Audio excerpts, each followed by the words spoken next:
Quite the soundtrack, that one. Quite the music. Quite the video game in this music. Hi, how's it going? Hello, welcome. What is up, what is up? Hello, Halcyon Monday, and Man of War, and Nightwalker, Meru, Marceline, Palaguin, Fabricio, Luna, Tim. How's it going, everyone? Stratus, Stream PhD. Excuse me, what is going up? What up, Sop? Fina story quest today, which I'm very excited for. Because my Fina is what, like level 50 or something.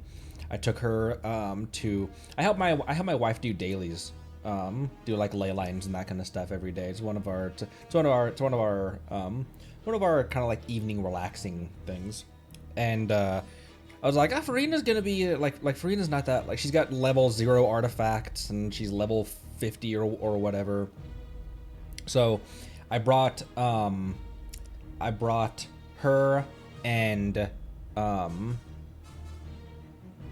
what's her nuts? Cryocat. Why can I never remember that character's name? Diona. To my wife's world level 3. And we went into the first ley line, and Farina's bros just deleted these poor hilly churls who were just trying to find a quiet place to die. And I was like, okay, maybe I switch back to my level 40 Toma, or whatever he is. So, Homegirl's gonna be strong. Silly churls. Because I was like, I bring like a level 50 or level 60 Toma and Yunjin into my wife's world level 3. And as long as they have unupgraded artifacts, like level 0 artifacts, they'll be helpful so my wife's not just struggling. Because as stated before, my wife's not really a gamer. And so she wants to experience the game, but she doesn't want to have a hard time with it. She actually isn't that into like super difficult battles and stuff like that. So I'm there to help out, but not delete things, because that's boring. There've been a couple times where when I was like, look, I fought the electrohypostasis quite a few times.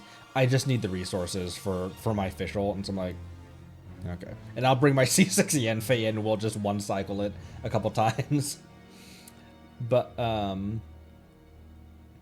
yeah, so Fina, strong already. Silly Billy Hilly Trolls. What's going on, everyone? How's everyone doing today? We're doing Fina's story quest today, and I'm experimenting with weird teams. One of my favorite things. Volume is down. I kind of like doing weird teams. I know that Jean is a really good one for Fina. I know that Yellen is also a good one for Fina because of the HP, because of Hydro Resonance. I don't know that Dia is the best 4th slot, but I'm gonna give it a try because this seems like a fun team. My wife actually is pulling on Fina, and she's pulling on Fina. If she gets an early Fina, great, because she really wants one. But if not, then she's building up pity. She's gonna wait. She's gonna skip first phase, and then she's gonna pull on Venti Banner. Strike a pop! Busted! Ready. Time to shine! I swear by my sword! It's over. Cheap tricks. Maybe it is over. You don't know.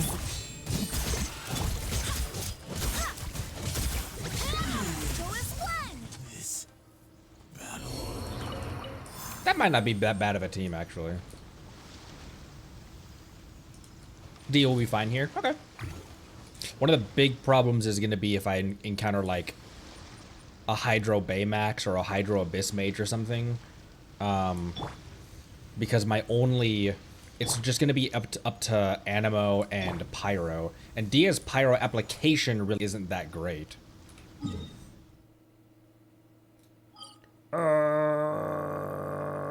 Fina is at 28,000 HP, but only level 50. And it's because she's actually borrowing Grandpa's artifacts. I just swapped the two. So Zhongli is taking a break, going to the tea house, and so she has his tenacity set with all upgraded, a triple HP. Dia Fremine and Fina. What's Dia's thing about? Because what's the deal with her in Dragonspine? Is that she can't get killed by sheer cold or something? Or I can't remember what the thing about Dia in Dragonspine is. Oh, right, her Ascension passive. Did you hear Fina start to laugh and then crap, that was probably her when it's cold out voice line. Right, when she gets below a certain HP, she just heals back some. Right. Oh, wow, well, she is... I've already explored a lot of Dragonspine. I'm not 100% on it yet. My strategy with this was just to pull out Shinobu and just try to out heal it. Okay, let's go back to the saddle. Do I have any? I don't. Oh, I do have Hydroculises that I can deposit though. Everyone done your not Fontaine. Ley lines are also works underwater as well. So she is like one of the best tanks in the game because you want to stack her with a lot of HP anyway. Sun's out, guns out. Just sucks that I got so much work to do. You don't have guns. That's Alhaitham. Why did I forget what his name was? So she is like a really good tank then, because you, oh my gosh, bro, because you're gonna want a lot of HP on her anyway, and she, her ascensions give you base HP and an HP percentage as well. She gets a crap ton of HP, even just without, like, even just not considering artifacts and stuff. So because of her ability that like tanks damage from everyone else, like someone else on the field, she'll absorb their damage. Excuse me. Yeah. That's actually a very good tank character then. And I brought Yeet Queen back, and she's got her signature, even though physical damage does not make any sense whatsoever for her. I'm gonna give her this because, frankly, right now, as she is like being the driver in this team, having physical damage isn't horrible. It still would be better to have something like, where is it? The Favonius on her for ER, or the Sacrificial, and you can double yeet with that. But that's still down at level 20, and I don't want to take this one off of Xingqiu. So for right now, she's rocking her signature. And then I'll remember to switch Bennett back with the upgraded one, and then Zhongli can take his artifacts back from Fina when I switch off of this team. The 2 Mora and 1 EXP. That's actually, I think, exactly what I did 2 EXP and 1 Mora. Is the anime's confirmed, isn't it, that they're working on an anime, a Genshin anime? Pardon, it's 2 o'clock and I still haven't eaten, so I'm munching on some food real quick.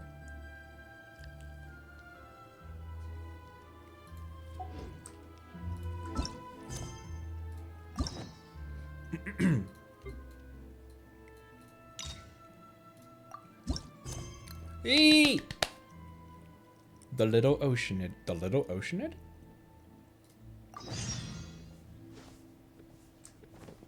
Just making sure that that's... Okay, story quests. Yes.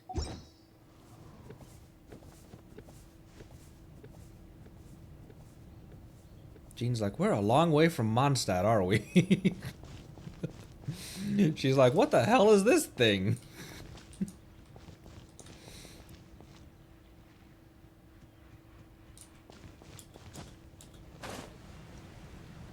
Early production,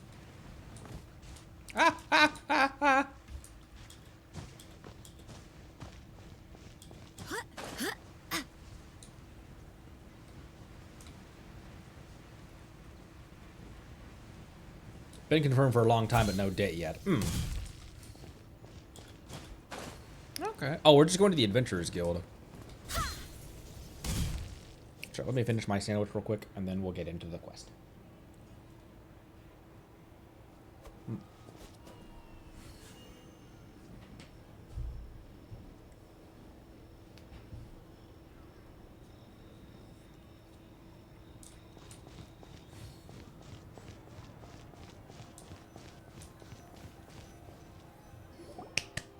Hey, Catherine, it's us. Got any new commissions? Specifically one with a huge more attack, perhaps? You don't have to be so direct, Paimon. Paimon's just being enthusiastic. We're old friends now, she gets it. It's always a pleasure to see our two most avid adventurers again.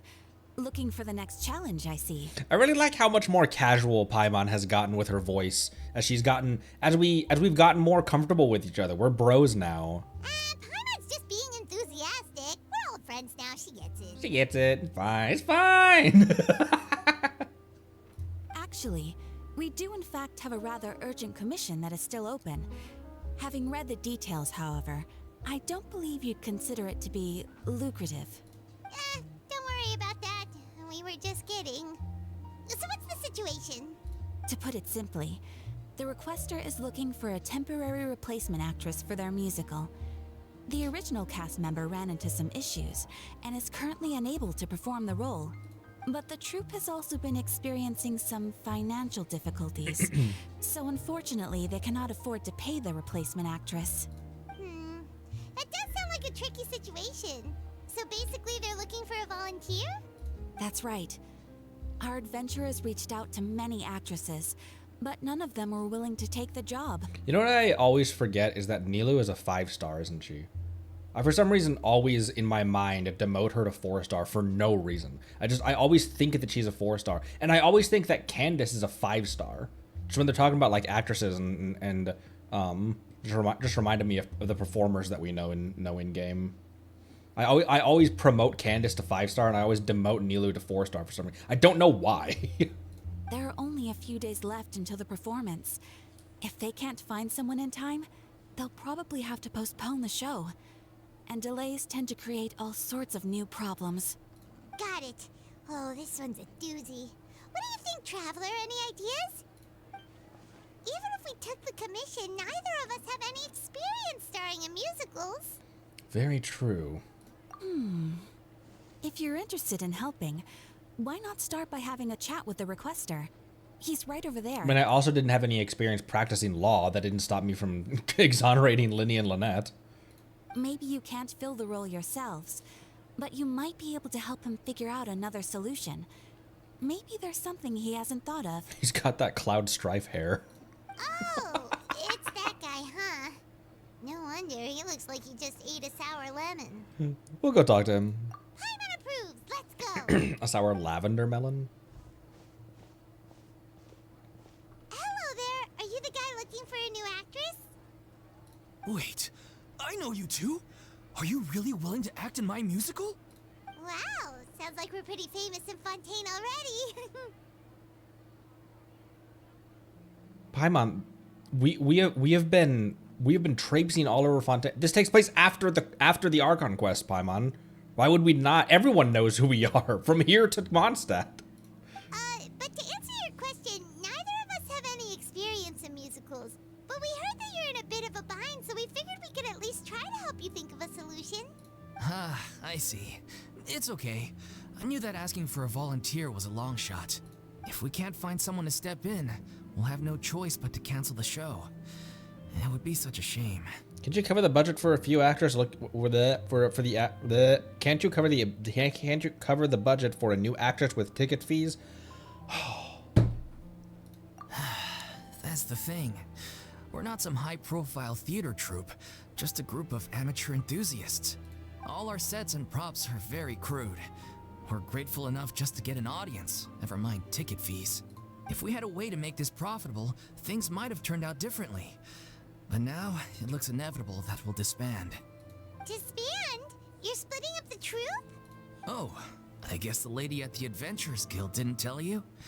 Yeah, this is supposed to be our final show together as a troupe. One last show. Oh, and after that, we go our separate ways. So we were really hoping to end on a high note. Nobody wants things to just fizzle out. Not after all the time and effort we've invested into it. Catherine mentioned that one of your actresses can't make it. Yeah, the leading lady, in fact. That's a problem. She's been dealing with a chronic illness ever since childhood, and unfortunately, it flared up again recently. It really drains all her energy, so she's in no state to perform. The show just won't be the same without her. But for everyone else's sake, I still hope we can find a way to hold the performance on schedule. Got it. We have a clearer picture now. Let's see if we can come up with any ideas. What if we sponsored the show? Traveler, how much more are you carrying? Not as much as you would think, Paimon, because I've been upgrading crap tons of characters recently. Please, there's no need to go that far. I wouldn't feel right asking such a huge favor. And I can't promise that we'd ever be able to pay you back. More isn't the biggest problem. How do we find someone who's a good fit for the role? Good point. If the actress just goes through the motions for the Mora, that's not exactly rescuing the show. We should find someone who will put on the best performance possible. Oh, wait! What about... you know who?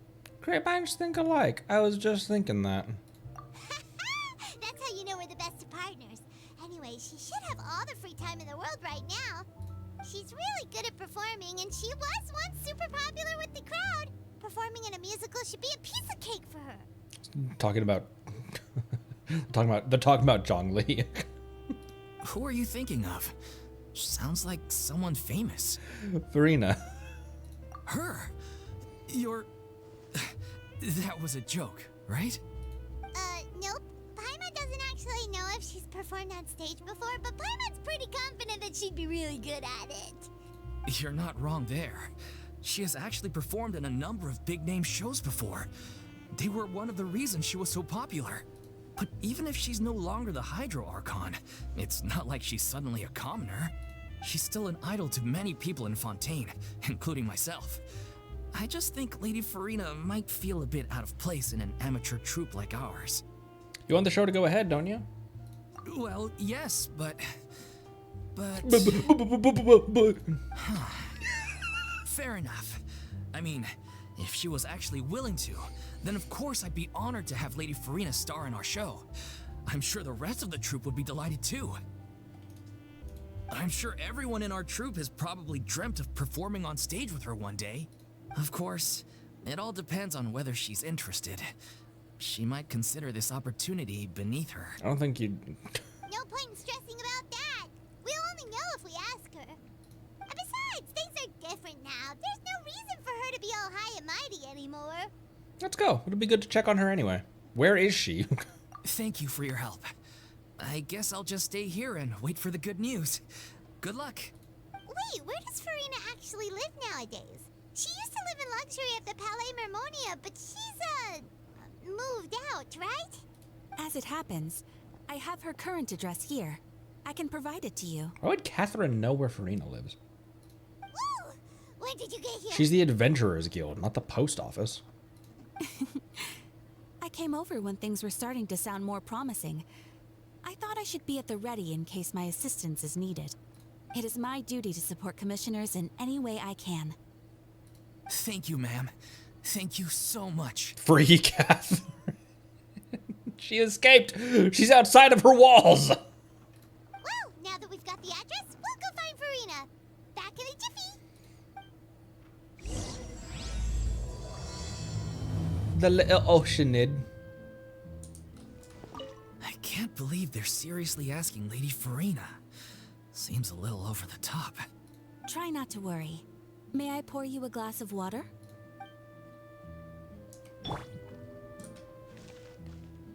It's me.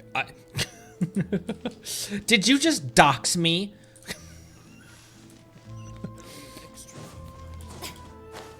Mike the Bear, hello. Thanks for the first time chat. Welcome. Welcome from YouTube. And thank you for the support on the YouTubes.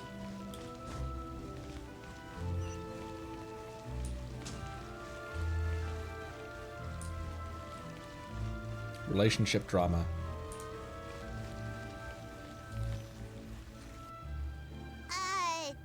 Did Catherine really give us the right address? She lives here? Not that there's anything wrong with this place. It's just, a bit of a step down from the Palais Marmonia. Paimon, everything in Fontaine is a step down from the... You know, it's common courtesy to make sure the homeowner isn't an earshot when you're denigrating their abode. Ah!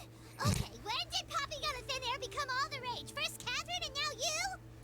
I was just out on a shopping trip. I ran out of macaroni, so I went to grab a few more bags. I used to have a much wider range of choices when it came to food, but now I'm finding that simple, traditional home cooking can be quite delicious too. Don't you ever get sick of macaroni every day?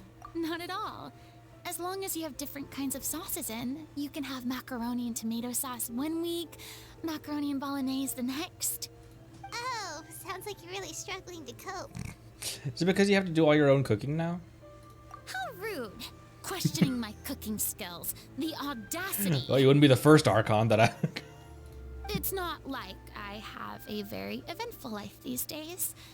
Actually, I barely leave the house. So I don't see how it's unusual that my meals are a little simpler now too. Besides, I'm sure I could master dishes like la lettre focilor or blubber profiteroles in no time, if I felt so inclined. Ah, there it is. You don't know how to cook. Not yet, maybe, but... Anyway, what are you even doing here? I do hope you didn't come here just to ogle at my fall from grace. Not at all, but if I had a nickel for every time an Archon didn't know how to cook, which isn't that many, but it's weird that it happened twice. Let me first be clear that I'm not taking guests at this time. So if you're just here to clown around, then please be on your way. Shoo! Sorry, we're sorry. Please don't be mad. Paimon was just showing concern for your well-being. Paimon was also just Paimon just lost her filter.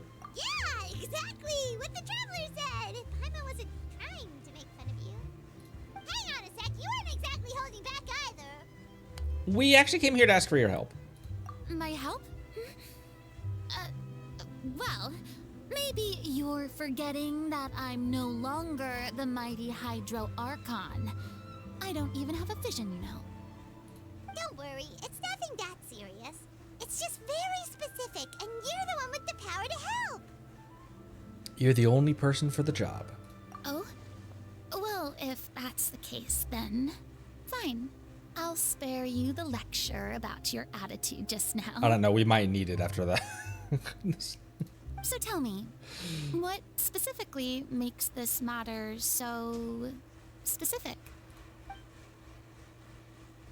She did cook Senor. I see. I knew you couldn't have come all this way just to amuse yourselves at my expense. After all, I was once the brightest star in all of Fontaine, well versed in all the various performing arts. A mere musical is well within my capabilities. But Oh, shoot. given the I didn't mean to cut present off a laugh. circumstances, I'm afraid I must regretfully decline your casting request. How come? It sounds like this would be a breeze for you. True, but I have made a decision to retire from the stage. That kind of makes sense. Although I am no longer required to play the role of the Hydro Archon, the time I spent inhabiting that character has left an indelible mark on me. Centuries of pretending to be a different person changes you completely. I'm not the same person I once was. Of course, that can't be undone now. It's too late, and I have no intention of reinventing myself all over again. Well, that's depressing. But at least I can say that I no longer desire to play any new roles. So that's how you really feel. Paimon can understand, but this is just a one-off part to fill in for someone who's sick. Surely that's okay. Whether it's a one-off or not, it's a boundary that I've committed to no longer cross. Fair enough. I'll go get Yunjin. Fair enough.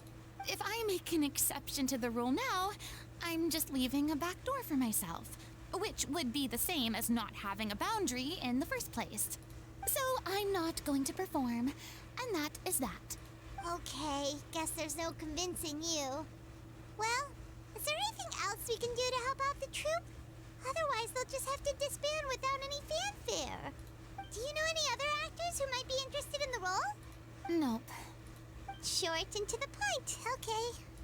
I've never been great at maintaining relationships.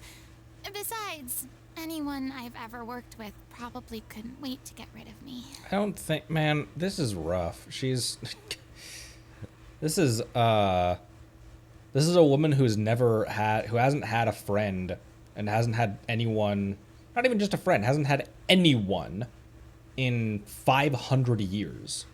In 500 years with the consciousness not of a god, not of an archon, but of just a regular person. Since I'm just an ordinary person now, they'll probably just laugh in my face if I go asking them for help. You shouldn't assume, what's wrong with making one exception? Why are we pressing so hard about this? Look, I'm sorry, okay? I'm sorry I drew a line in the sand without thinking about every possible grain on the other side. Well, is there anything else we can do? This performance really means a lot to the guy we're working for. Fuck the guy we're working for. This is Fina.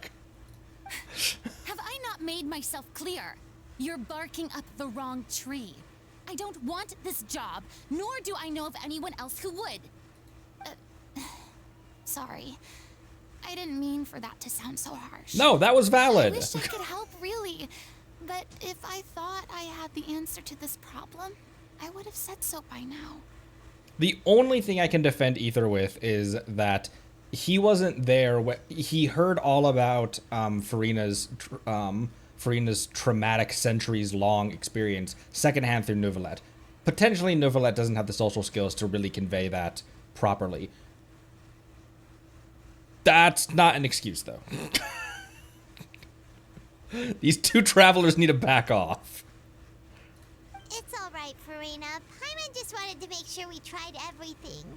But no. Oh, everyone in the troupe will be so disappointed. But no, Ether did see. He just didn't see Fossilor's part. So he's got no excuse. Let's try to come up with a plan B. You leave my Farina alone. Yeah, I guess that's all we can do now. All right, then. We'll see you around, Farina. Toodaloo to you, too. I'm going home to take a rest now.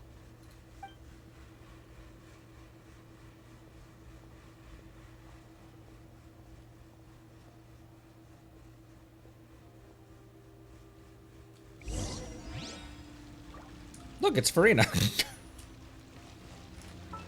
Oops, wrong button. It's too bad, but we have to respect Farina's decision. You're damn right, Paimon. Maybe the thought of performing brings up too many painful memories now. Is she stupid?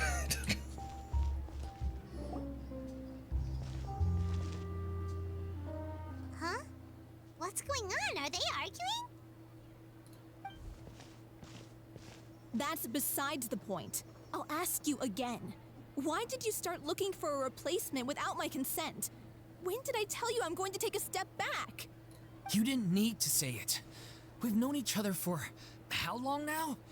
We know the signs. But you never tell us about your illness, even when it's clearly flaring up. And that gives you the right to make a decision on my behalf? Shortly after you left, the troupe's lead actress came to the Adventurers Guild. She believes that she's healthy enough to perform. Excuse me, but can you both take a moment to discuss something else for now? The adventurer assigned to your commission has returned. Sorry, I was just dealing with a little misunderstanding.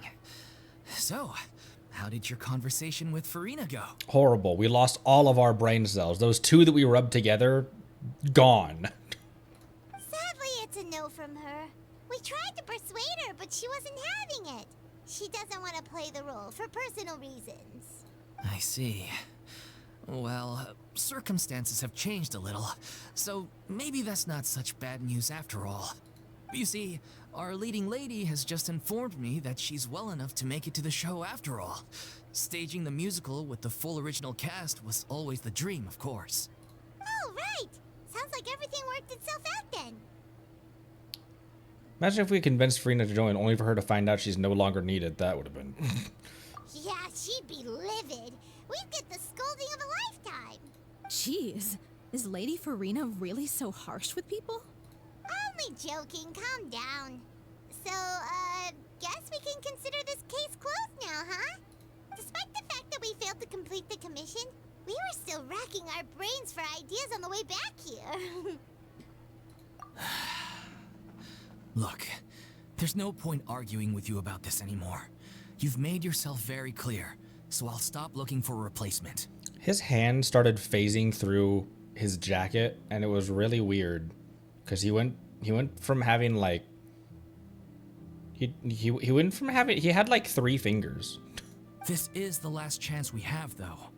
If your illness flares up again, there won't be time to find anyone to replace you. So, are you absolutely sure you'll be able to handle it? The whole team is putting everything they have into this final performance. We have to make sure it goes ahead. Yes, I'm completely confident.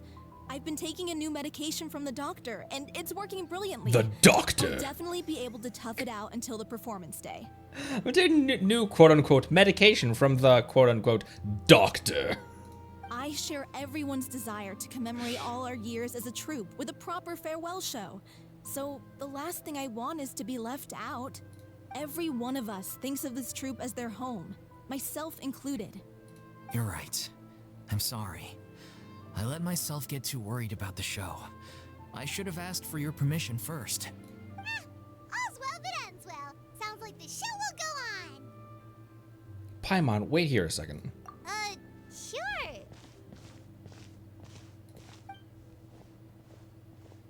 What are you doing? Hey, how did you...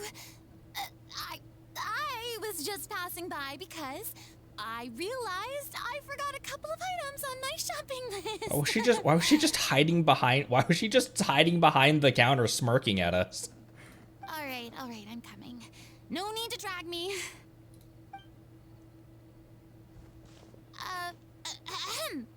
Hello, one and all.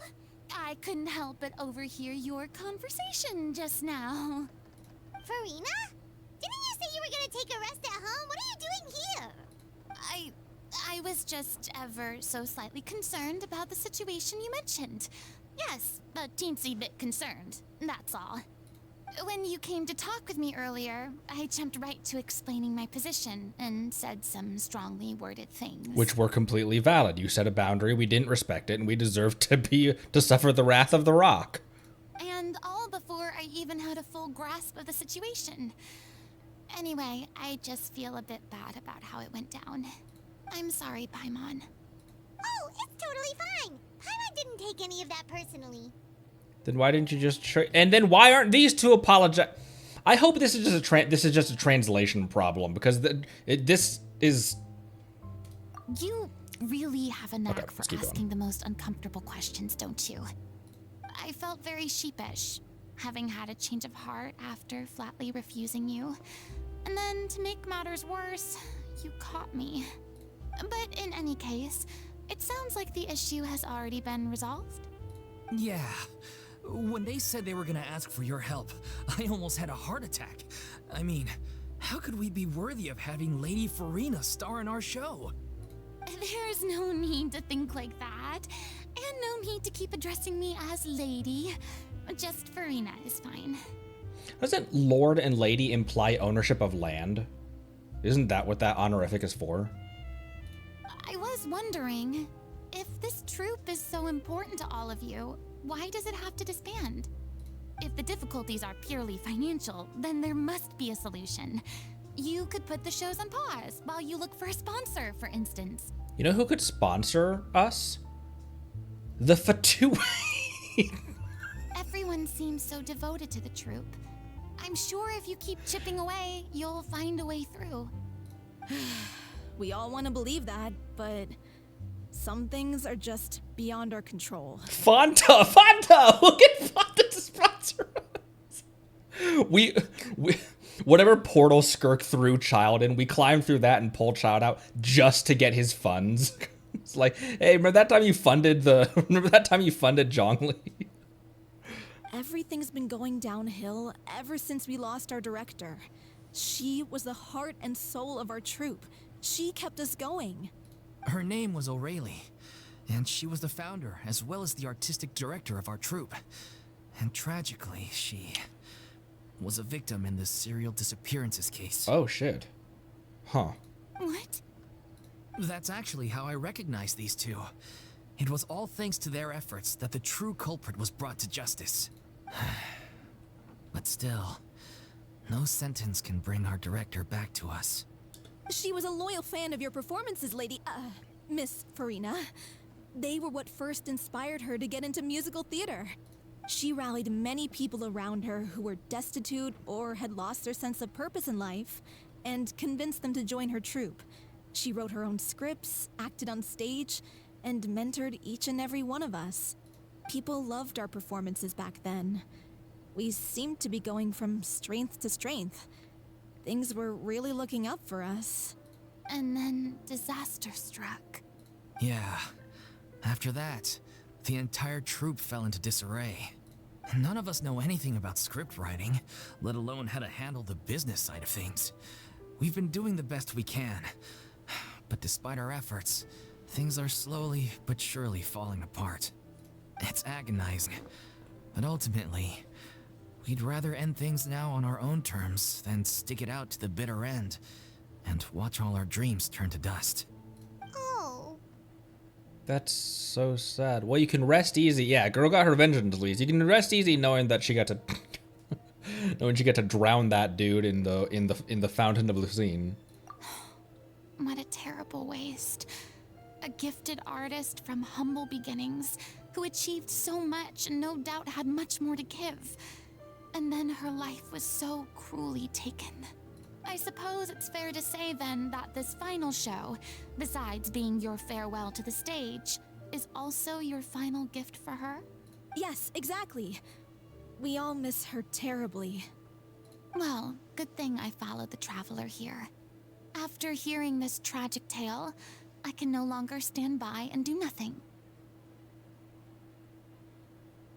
Thematically, this wouldn't work and wouldn't make a whole lot of sense. But imagine if, because then it would kind of make the sacrifices and the deaths and stuff mean nothing, and it would really undercut them. But wouldn't it be interesting if when Neuvillette gave the Fontanians pure blood, that it, for lack of a better word, revived the people who had been dissolved prior? For example, Vacher's victims and Malus and Silver. But then that would make their deaths mean it would undercut the impact of their deaths. Fina. I know what you're thinking, but I by no means plan to cross the boundary I've set for myself. Besides, they're no longer looking for a replacement anyway.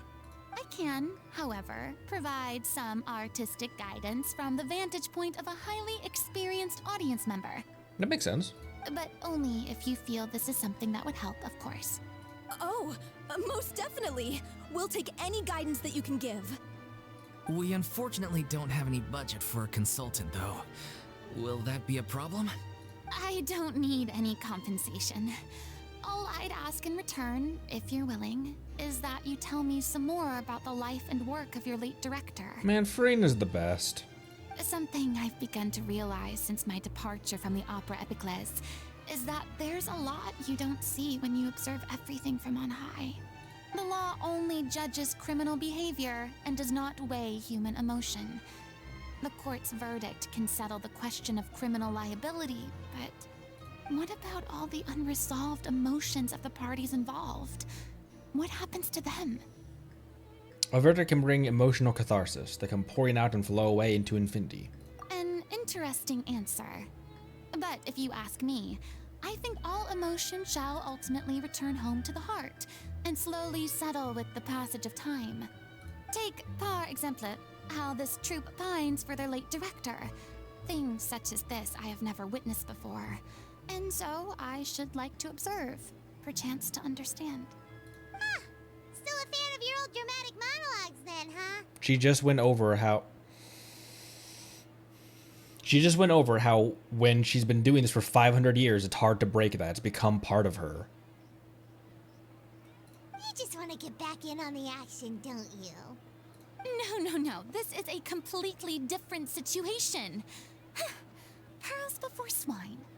The name's not Swine, it's Paimon! Would you be willing to join me? Come on, take a break from adventuring to listen to a story. Since it's you, I'll do it. Thank you all so much. Our director was a huge fan of Miss Farina's performances, as of course we all are. All right, follow me. We'll go to our usual practice space. Please excuse the size. It's a little on the smaller side. That's what... Never mind. Why is Paimon being such a douchebag this episode? I'm usually the one saying that Paimon doesn't get enough credit, but...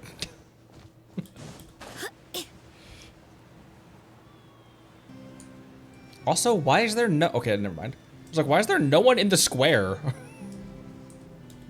How long do you think it took to clean up after the flood? Because it showed water everywhere and trees knocked over and everything.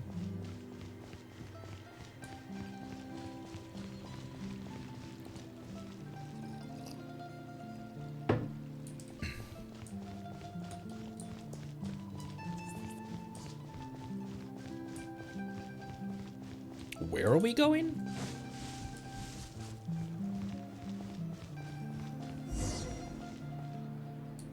Oh, in here.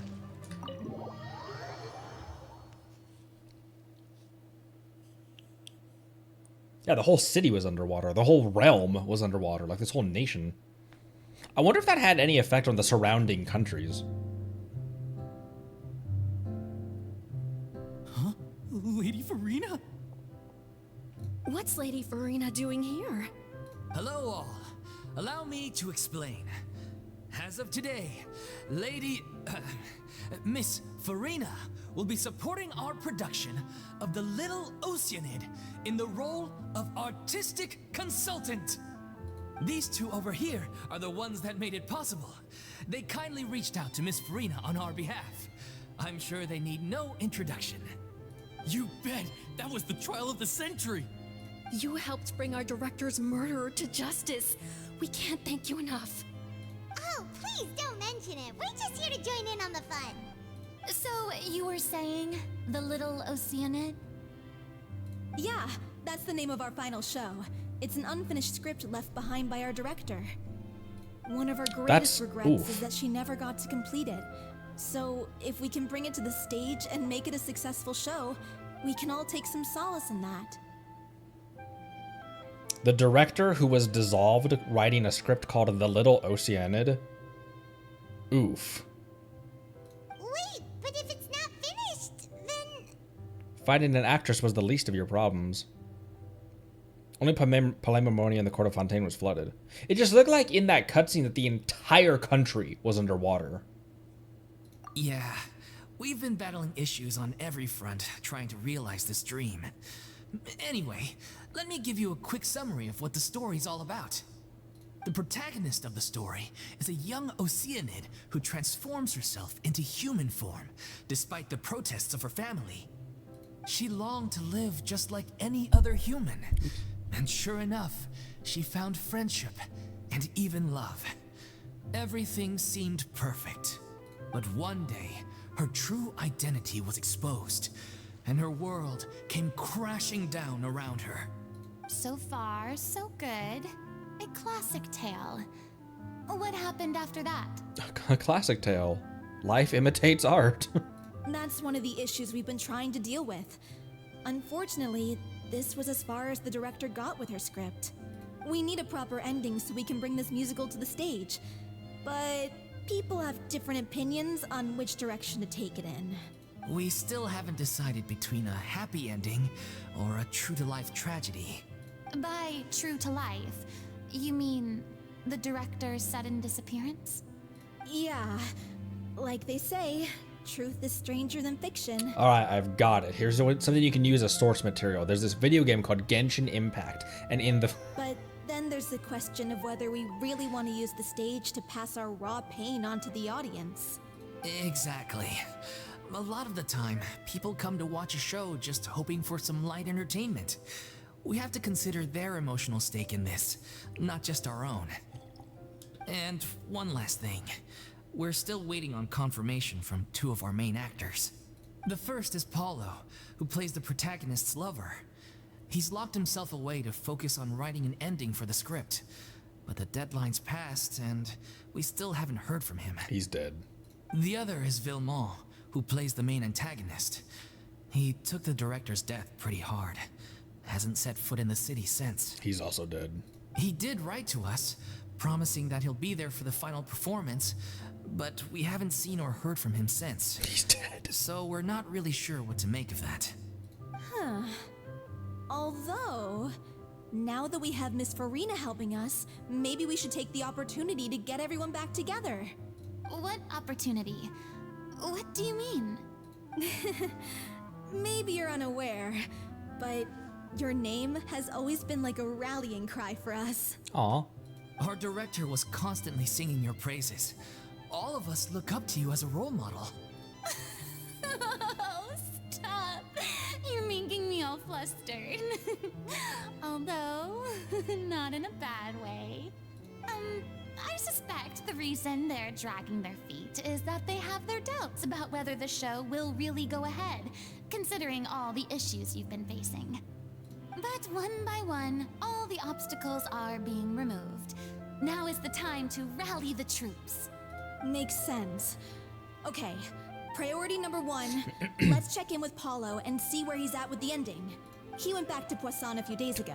Said that staying in a friend's home might help him to relax and escape the feeling of isolation. I thought the last thing his friend would want right now would be to take visitors, given that Poisson was flooded not too long ago. But I guess it's the opposite. A friend in need and all that. Yeah, maybe he could use some company. Poisson. Oh, the last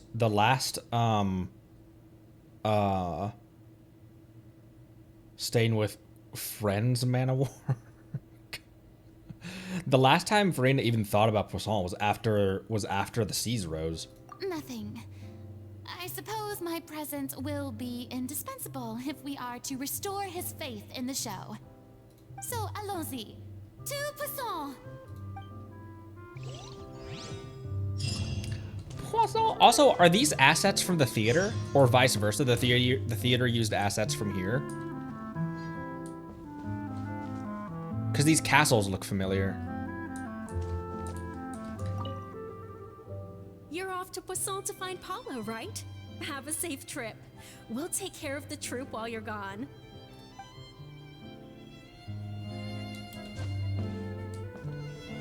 Pressure's on now. We gotta make sure we're fully prepared.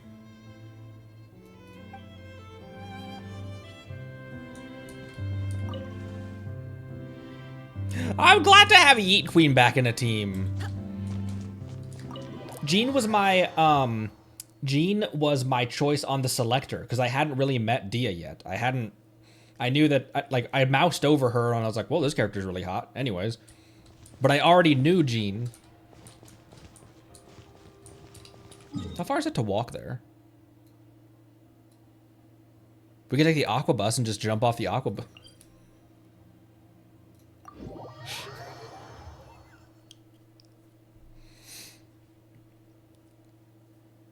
Wonder how many people have done that.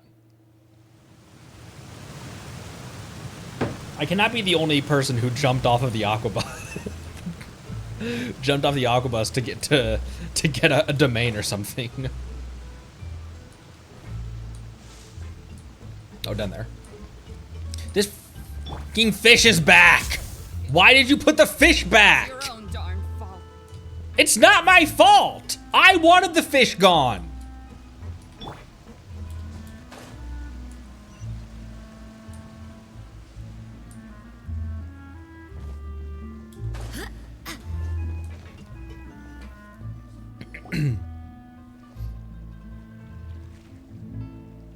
If I remember correctly, this is where he's staying.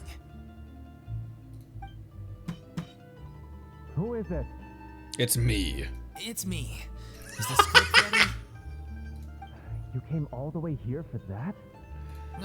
All right. Forget that for now. Just come on out. We've got some great news. Oh, the lore behind Connery hating the fish is that I have a deep fear of the ocean and ocean creatures and reject the fish, embrace the crab. Especially big sea creatures and stuff. They just creep me out. They just give me the... Nice try. Look, just give me some time, okay?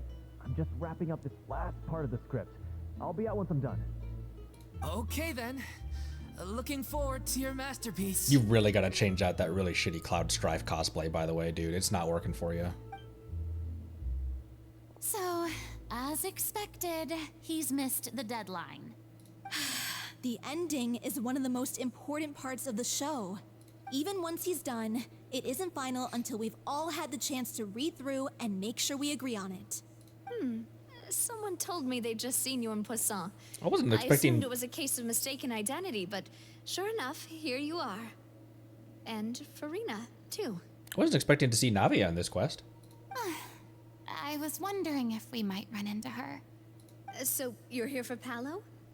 Looks like he could be a while, so feel free to take a stroll around town in the meantime. I've made all the arrangements already. Oh, it's okay. We can just wait here. Thank you for being so considerate, Miss Navia. That sounds wonderful. We'll take that stroll. Get over here, you! How oblivious are you? How are things in Poisson now? Any better? Things are on the mend, but it's a slow process. Some people may never recover from the trauma they experienced. I wonder if Fina knows that Navia got help from Arlecchino. Or from the Fatui in general. Well, I guess... Fina didn't really know... Did Fina realize... This may not be that... This may not even really be a spoiler. Did Fina know that the cloaked person who tried to assassinate her... Does she know that that was Arlecchino? The same diplomat that she was having tea with? Is that why she was so freaked out the whole time? She does. Oh, and we used Arlecchino's statement at the trial. That's true. I wonder if she knows that Navia and Arlecchino work together in quite a close capacity, actually. I'm sorry to hear that. I wish there was something I could do. Please, must our conversations take such a depressing turn every time we meet? We all have painful memories, but we don't have to let them cloud everything we do. And if you're trying to make a new start, perhaps it's best if you don't bring up the past all the time. Thank you for your words of comfort. You make a very good point. But for now, at least, I think I should stay with the way I'm feeling for a while longer. It's okay. These things take time. Moving on from a painful experience is easier said than done, which brings me to why I'm here. I thought you should probably know that not everyone here is ready to forgive and forget after the Hydro Archon's inaction in the face of catastrophe. To avoid upsetting the peace, I told the townspeople that everyone here is a member of the theater troupe, and that you are just an actress playing the role of Fina. That just means that she did that. That just means that how good of a job that mask was, though. That they thought that was that they still hate her for doing nothing. It's not a perfect solution, but hopefully it means you won't have to lie low while you're here. That's so thoughtful of you, Navia. Well, what do you expect? I am the courageous and considerate president of Spina di Rosula, after all, like my father before me. I'm a Jedi, like my father before me. Anyway, that was all. Look after her now. Thank you. Off we go then. Let's take a look up there. I don't have any friends that I can be frank and honest with, so maybe she's right. You're the closest thing to friends that I have. Novelette? Novelette punching the wall in the corner right now? I thought maybe there'd be something we could like knock and be like, hey, you done yet? And he'd be like, no, I'm not, get away. Was that a dog? A dog! I will never forgive the developers for not letting me pet these dogs.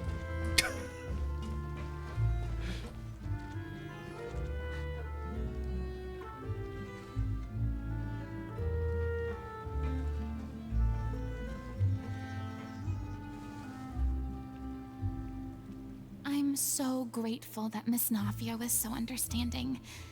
To be perfectly honest, I didn't know if I was ready to meet her. It's always easiest to just run away from your problems. But that never fixes anything. You can't get around the obstacles without facing them. So that's why you were nervous when they brought up Poisson. Yeah. I'd be lying if I said I wasn't scared of coming back here. Still, I felt it was something I had to do.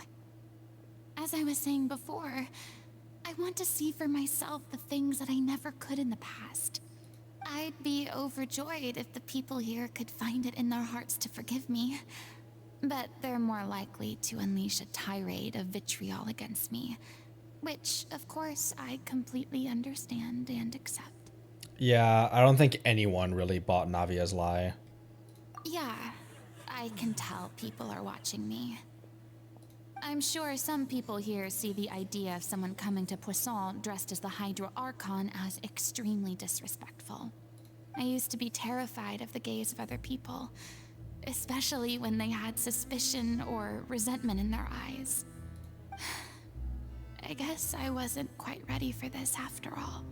It's been 500 years for you know. You don't have to. How long has it been since the end of the Archon quest? Like a month? A week? Like you don't have to take your time.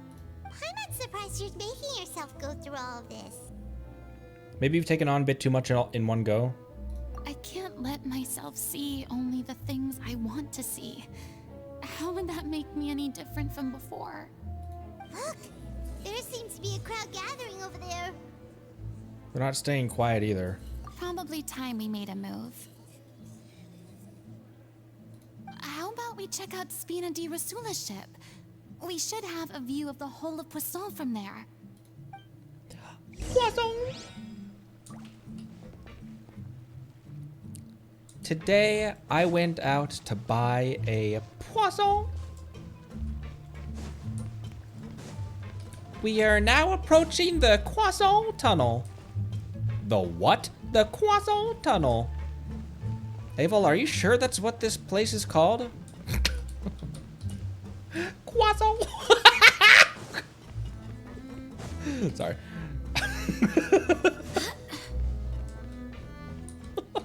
All of the croissants in the chat.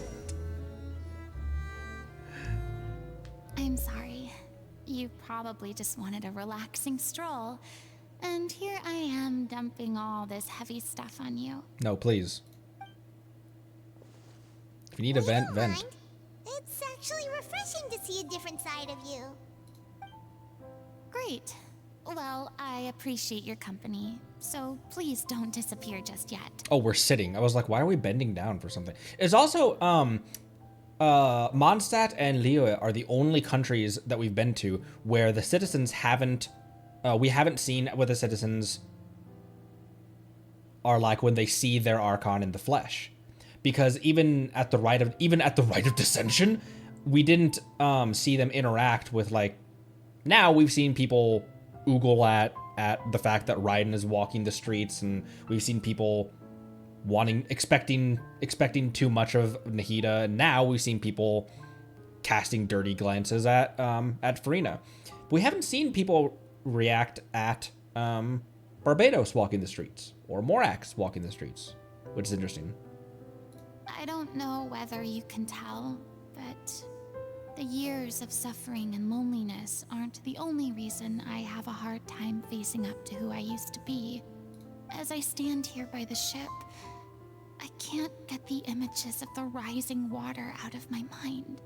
One after another, people were taken by the water. All those treasured lives and memories washed out of existence in an instant. They thought their god would protect them.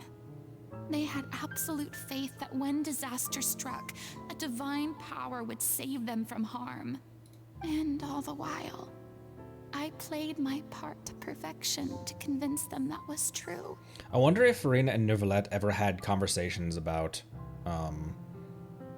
like, plans and like about the prophecy, about what to do about it. But then the floodwaters finally came, and the Hydro Archon did nothing.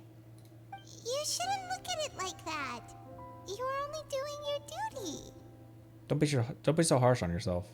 I've had to go through so many moments like that for the sake of protecting the truth. As time went on, it got harder and harder to bear, and I became more lonely and isolated. Eventually, I realized I had nothing left except the truth.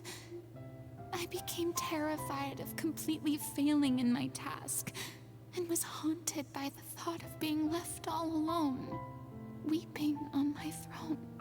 Fortunately, we were able to avoid the worst-case scenario thanks to the help of heroic individuals such as yourselves. Mostly Neuvillette. Someone put a meme in the Discord that was like, it was the entire cast of Fontaine. It was Fontaine at 100% power, and then it was just Neuvillette. Fontaine at 99% power. Everyone rose to their responsibilities, and I finally regained my freedom. But on some level, freedom also means no longer being needed. I have no further use to people. Paimon would have never imagined you'd see it that way. Think of your freedom as your reward. A reward? Because now you can finally...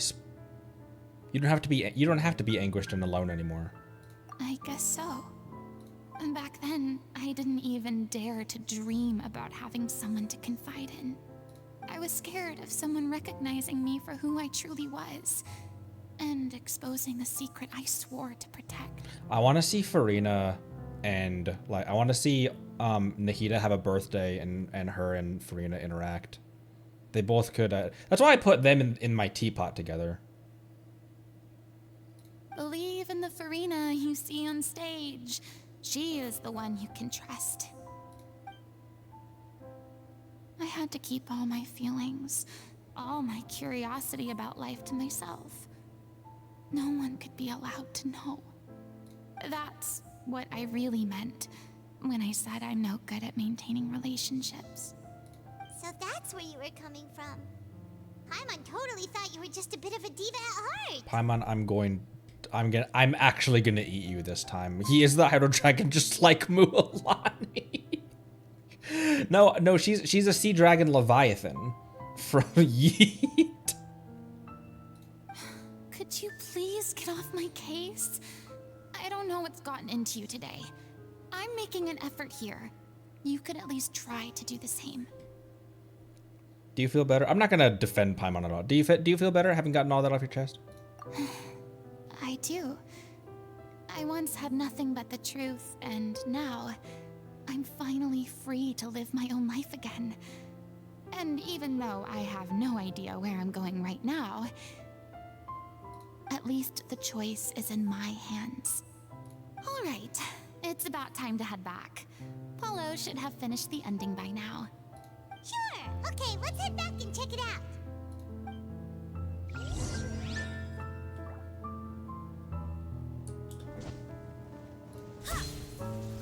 Oh, I missed the platform. Good thing ground wasn't far from the platform. What was that? Oh, it was. I thought it said. I thought it said Reed. It was just this guy's name.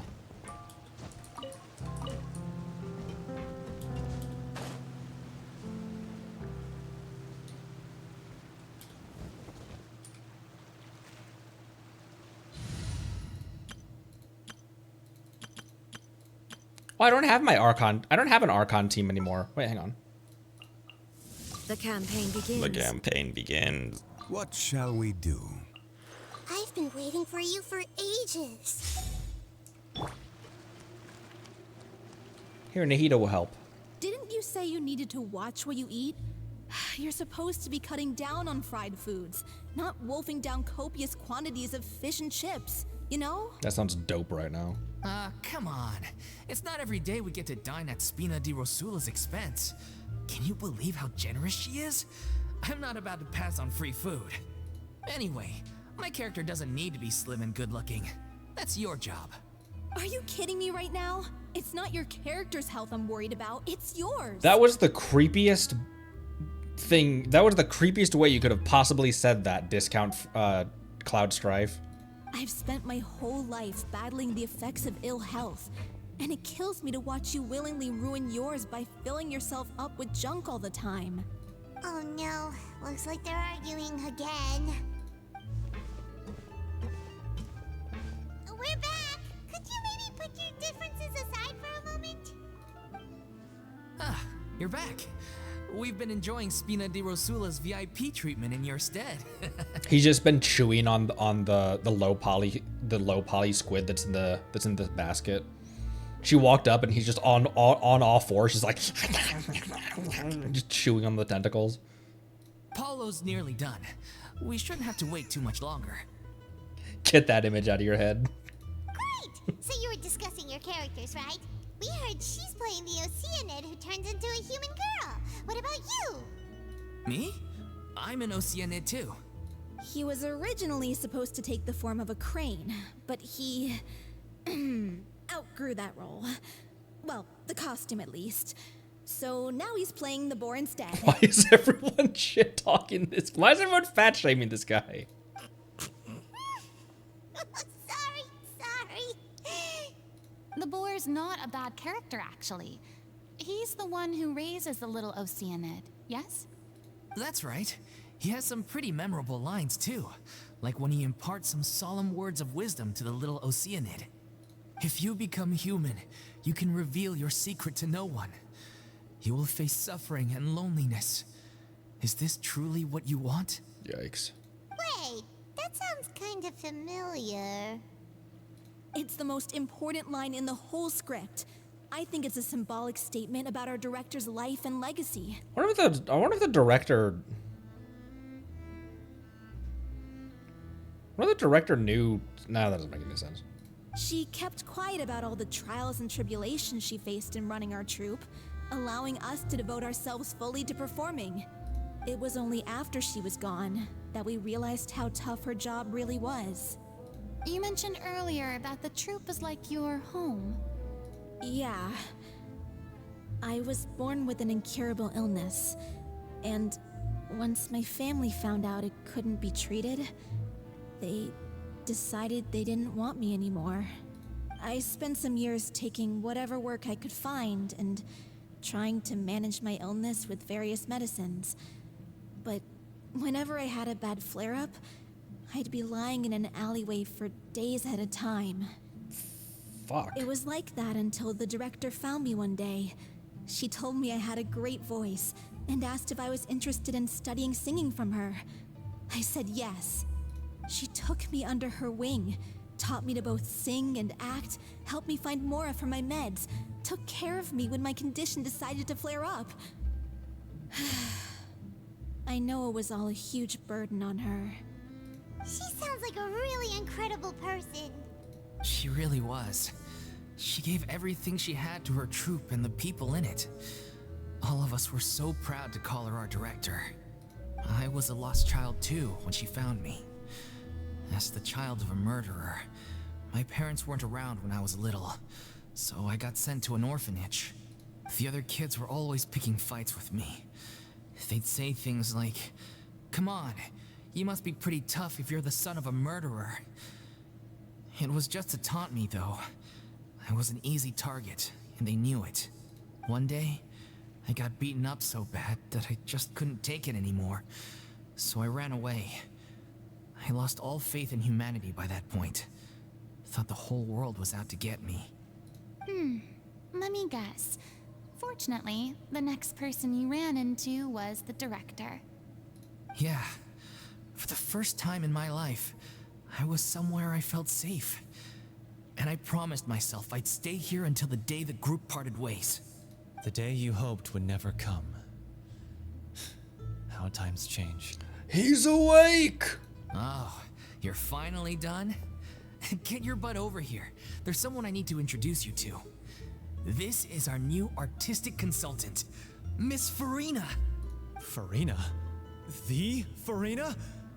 Oh my god, how did you manage to wrangle that? Please, the honor is all mine. I was profoundly moved to hear about your troupe and your wonderful director. I just wanted to do something to help. Same here. Even so, this is just... Oh, wow. I'm sorry. I'll try to calm down. Now, where was I? Ah, yes, the script, of course. Let me give you a rundown of how the story unfolds in my version of the script. I'm sure you're already familiar with the beginning of the story. A Little Oceanid decides she wants to become a human against the wishes of her family. She finds love and friendship in the bustling city. But then, disaster strikes. The people start to notice that all the fresh water in the surrounding area is slowly disappearing. The soil is becoming arid, plants and flowers are withering, and the people begin to panic. The Little Oceanid, Cleo, and her lover decide to do something about it and investigate the truth of the matter together. In the end, they discover that all the waste and pollution created by humans over the years has caused the fresh water to flee the land, as if driven by a consciousness of its own. Consciousness? You mean the water is sentient? Water. Water as a conscious entity. There's actually quite a few stories that explore this theme. Since the Little Oceanid is a water spirit, she immediately understands how the water is feeling. She then tells her lover about her true identity, as well as the truth behind the crisis. Her lover accepts her for who she is, and works with her to find a way to bring the water back. However, unbeknownst to them, there were some people eavesdropping when she revealed her secret. The Little Oceanid is accused of being directly responsible for driving the water away, and faces the greatest dilemma of her life. And then? In the end, she makes the brave decision to sacrifice herself to save her lover and the rest of humanity. Huh? But didn't they all treat Cleo like a villain? Why would she want to save them after that? Well, she mainly wanted to save her lover, plus everyone who'd stood up for her. Through her love for her human partner, she was able to find an even greater love, one that extended to all of humanity. Surely the biggest strength of Cleo's character. There's actually something else that bothers me. You know the protagonist is supposed to represent the director, right? And she never had the chance to become a hero in our world. If we're serious about dedicating this show to her memory, we should make the ending as true to life as possible. What about if the Little Oceanid is hounded to death by people who hate her, her lover makes sure her secret never gets out, and humanity continues down the path to extinction? That sounds like too cruel of an ending to me. And perhaps a little irresponsible to present to the audience. Yeah, that's definitely the story you want to give to Fontanians. That ending would be a perfect mirror to Director Aureli's death, both arbitrary and meaningless. On the day when she went missing, Director Aureli had instructed us all, somewhat out of the blue, to leave the court of Fontaine and wait for her outside the city. We waited and waited at the rendezvous point, but she never came. By the time we returned to the city, she disappeared without a trace. We looked for her. The Gardamex looked for her, but she was nowhere to be found. Increasingly, all the signs seemed to point to her being the latest victim in the serial disappearances case. The director was the kindest soul in the world, yet she was senselessly sacrificed for the sake of a so-called experiment by someone who had nothing to do with her at all. But doesn't the way she suddenly told you to leave the city suggest that maybe she had some sense of what was about to happen? It almost seems as if she was moving you to safety. I've been trying to follow up on that ever since, but all my efforts so far have turned up nothing. Villemont might know something, but he won't open up to me. Villemont? The one who's playing the role of the villain? Yeah. He's been overwhelmed by grief. I think the director's death hit him hardest of all. Grief? Guilt, more like. Also, I have a hard time imagining that anyone took it harder than me. Alright, we don't need to play the Sadness Olympics. Because, well, speaking of the play being true to life, I was deeply, madly in love with O'Reilly. What? You kept that one quiet. It's time to be upfront with you all. No more keeping secrets from each other. We'll never be able to agree on the ending if we can't be honest about how we feel. I did tell her how I felt once, but she turned me down pretty much straight away. Oof. F's in the chat. She said that we were all like brothers and sisters to her, and she never considered us as potential romantic partners. She sibling zoned you, bro. That's brutal. Not that it came as a shock or anything. It was what I was expecting to hear. So I told her I'd always be there for the troupe, and I'd always be there for her. I said, maybe one day in the future, when everyone's settled into their own lives and on the up and up, and managing the troupe no longer required her constant attention, well, maybe then she could reconsider what she really wanted in her life. And now, that day will never come. Oh, Paulo. So if I'm the one writing this ending, then I'm gonna make sure it does right by O'Reilly. I won't let anyone get in the way of that. Okay, calm. He just stabs her. In that case, you have to straighten things out with Vilmont once and for all, face to face. We've all had our differences of opinion over the ending, but those two have never seen eye to eye on anything. One of them has to compromise if we're ever going to reach a final decision. Well, if that's where we're at, looks like it's time to go visit Vilmont. Are you ready to face the truth? Honestly, I'm slightly terrified. But for the sake of our final performance, I'll do whatever it takes. Funny you should ask, though. You really do get what I'm going through right now. I certainly do. Come on, everyone. Allons-y! What does that mean?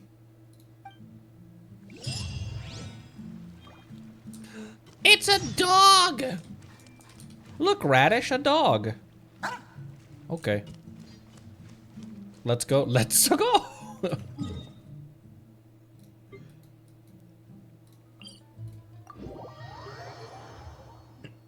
Is that a French thing? Is that something that the French people say?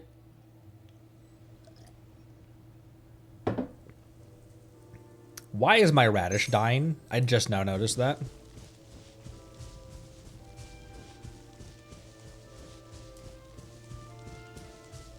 Hi. Would you care to die? Shine down. Crumble. Oops, oops, oops. Released it too early. That's what she said. Sorry.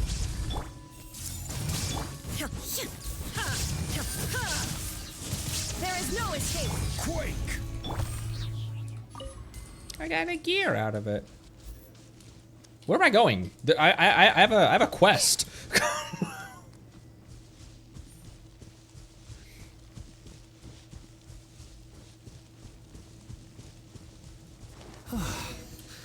This is tough going. Delphi, are you sure you can manage in your condition? I could ask you the same question. Try to keep up. Ha, roasted. Why only 3 in the party? It's the three Archons getting to hang out with Fina. Not where I meant to go. I can't exit this.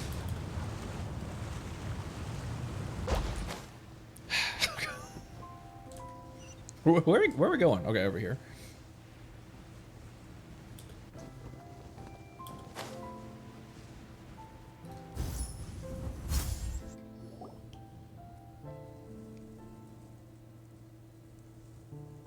As if this journey wasn't tough enough already without a roadblock. It's 3 slimes. Don't worry. We should all be fine with the traveler here. We don't need to take a detour. Wait, why are you all looking at me? You're not seriously expecting me to fight, are you? I had that theory really early on that, like, man, this Archon's really not a fighter, is she? We're just curious, that's all. I don't think anyone's ever seen Fina in a fight before. Yeah, but don't you remember why? The Hydro Archon willingly gave up all her power so it could be converted into indemnitium. Miss Fina said so herself. Oh, I'm kind of surprised that what are these two looking like that for? I'm kind of surprised that Nivelet and Fina, maybe as a joint decision, decided to release all of that to the public. Precisely. And I'm not even the Hydro Archon anymore, so all my power is gone anyway. As much as it pains me, unfortunately, I should just stay put.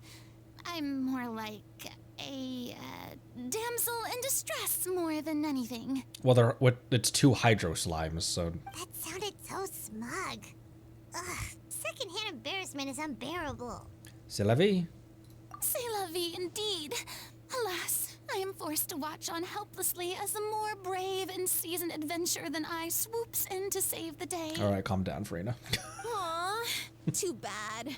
I was so pumped to feast my eyes on fight mode for Rena. Who here? Someone had to have Someone had to have built a physical damage for Rena. Sorry to leave all the heavy lifting to you. Don't worry, piece of cake. DPS for Rena. I see everything. Illusion shattered. Gather. Make yourselves a home. Hey, There is no escape. Now you shall perish.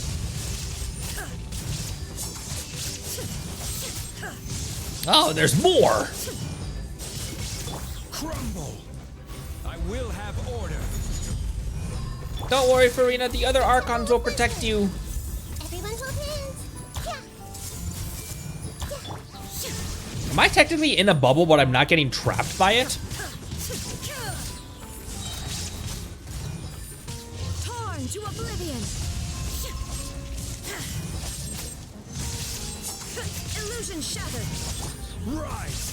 Oh my gosh, I keep on for some reason. What do I keep doing that? Bravo! Good show! You certainly live up to your reputation. Uppies. Yeah, thank you. Anyway, the path is cleared now, so onwards and upwards.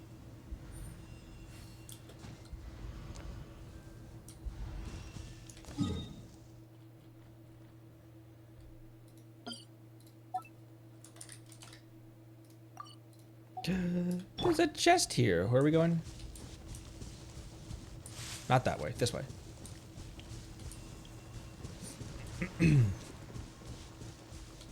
Frida calls the other gods to fight slimes. Maybe I will put Frida in party, actually. Why not? I have high hopes for this journey.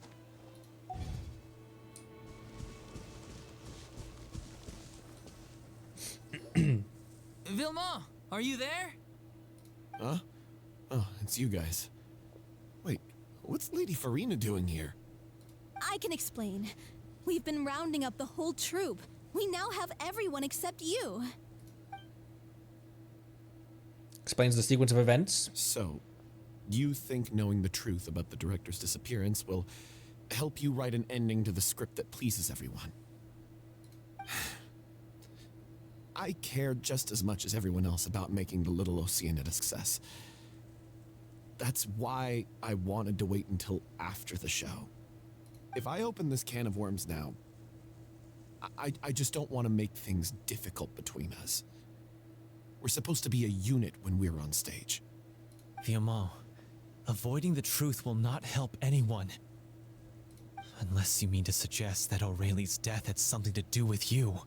I don't want to talk about it. Whoa. Listen, Vilma. I used to think that my love for Aurelie was a point of shame. I never brought it up to anyone. But now, I've made up my mind to put it all on the table. I'm prepared to face everything, to sacrifice everything for the sake of the show. The Little Oceanid cannot be complete unless we do justice to Aurelie on an emotional level. This is why people think of you as not being the smart one. As you all know already, the troupe was kept afloat not from ticket sales, but donations from the audience. Of course, that was nowhere near enough. We took on side jobs when we weren't performing, but even then, the troupe's financial situation was pretty dire. So, anyway, one day after a show, a merchant came to me and offered us a huge sponsorship. In return, we just had to provide the audience with their drinks during performances. Oh, we were joking. It was Fanta, wasn't it? It seemed like a win-win, so I said yes to it on the spot without consulting the director. It was only when the merchant came to deliver the goods that I realized the drink in question was... Nope. Synth. It was not Fanta.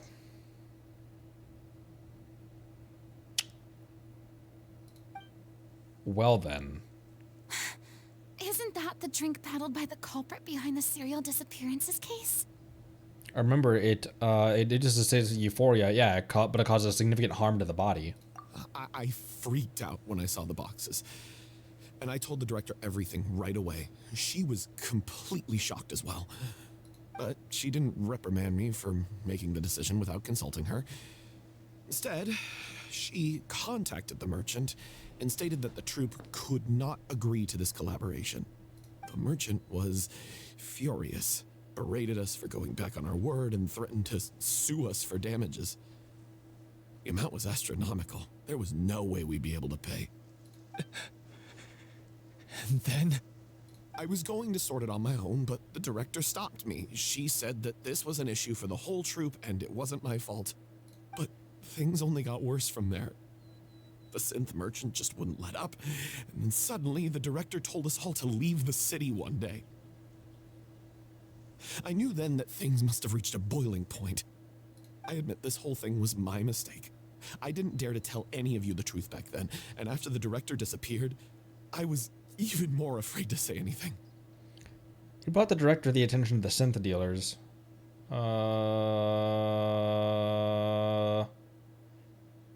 Your mistake gave them motive to, It's not his fault that Vacher was a psychopath. However, it does feel like this one wasn't just experimentation on Vacher's part. I feel like this one, like there was some, this was more personal. Yeah, I got Aurelie killed. There, I said it. Happy now? Hey, don't say that. It's not his fault that Vacher is a psychopath, though. You traitor! You knew Aurelie was in danger. Why in God's name didn't you tell us? What do you mean, you were afraid? This was a life and death situation. We could have saved her. How could you be so stupid? Please, try not to get too worked up. Yeah, listen to him. You need to stay calm. Stay calm? How can I stay calm? This guy got Aurelie murdered. She was the love of my life. But that's a rough one, buddy, because she didn't love you back. And he has the gall to try and high-road us, claiming that he kept his mouth shut for the sake of the show. How about taking some responsibility for what he's done? All I can say is I'm sorry. Truly. I wanted to apologize to everyone in the troupe, but that won't bring back the director. What good is my apology now? I'm just a coward who made an awful, terrible mistake that I can never take back. Beat me up if you want. Kill me if you prefer. It's what I deserve. All right, calm down. End my life so I can meet the director and apologize to her in person. Get out of my sight. Go, get lost. I don't ever want to see your face again. That's enough! You've screamed and shouted at each other for long enough. Now pipe down, both of you! Can you stop conflating the show on stage with your real-life relationships in the troupe? You keep saying that you want to use this final performance to pay tribute to your director and celebrate her life. How can you do that if you're just using it as an excuse to vent your own emotions? You're right. I'm sorry. On stage, the lead role is the focal point of the audience's attention. And you're all used to seeing the director as the heart of the troupe. But in her own life, her greatest desire wasn't to be the center of attention. I can tell how much she loved you all, and how much she loved the troupe. What she wanted was to build a warm home for all of her brothers and sisters, to shield you all from the storms that rage in the world outside. That's how you should remember her, and that's what you should be celebrating. I understand why you're trying to make her the hero of the story, but isn't she your hero already? After everything she did for you? Yeah. So think hard about what that means. And then think again about what you hope to achieve by arguing with each other. If you really hate each other and can't reconcile your differences, then you could just call it quits now. Why bother with the final performance if the group is already fractured? But you can't bring yourself to do that, can you? You care too much about Director O'Reilly and the home she built you all to let go. So funny, bro. What are you laughing at? I don't see what's so funny. Sorry, I didn't mean it that way. It's just that, for a moment there, it felt like our director was back with us again. If she'd seen Paulo and Vilmont at each other's throats like that, she would have scolded them exactly like you did, in that same stern voice. Really? But she sounded like such a gentle person. Of course she was. Even her harshest lectures came from a place of kindness, and it showed. She really was a truly outstanding person.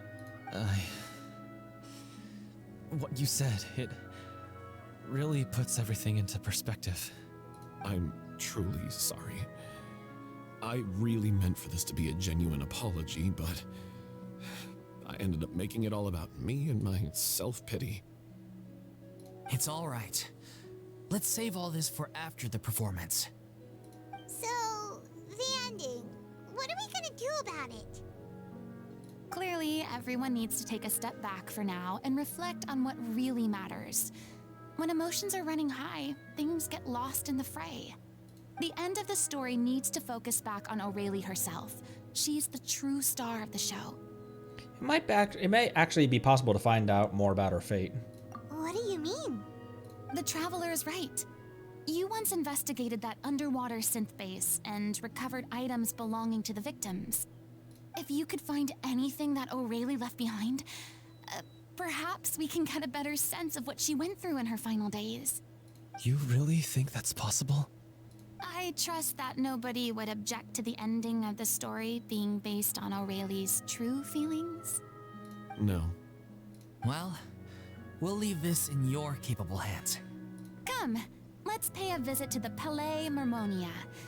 The rest of you, head back to the rehearsal location for now, and wait for our good news.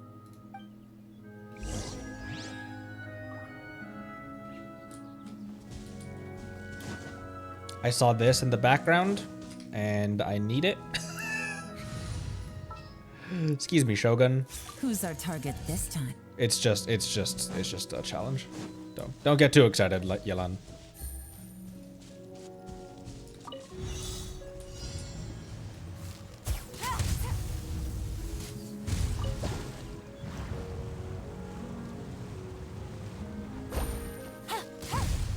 Oops. Where's the rest? Oh, down there.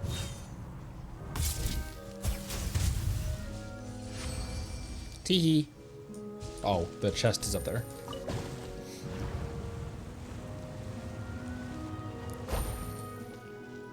Let's float in the water. I just leave this in the aquabus tract.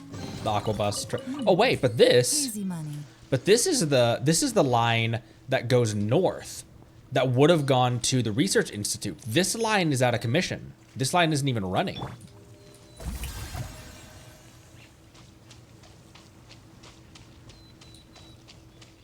Sometimes it's fun to just do this when there's not even a reason to walk on water. You don't need to cross a gap or anything.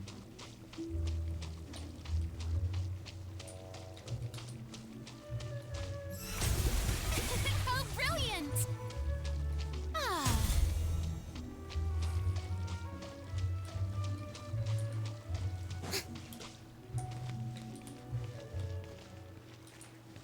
I wonder how long it would take.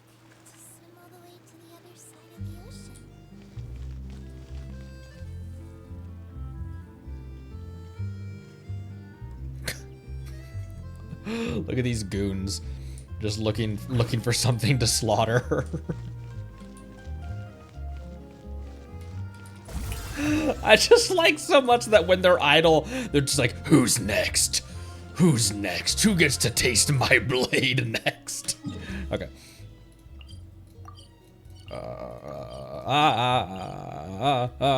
Statue.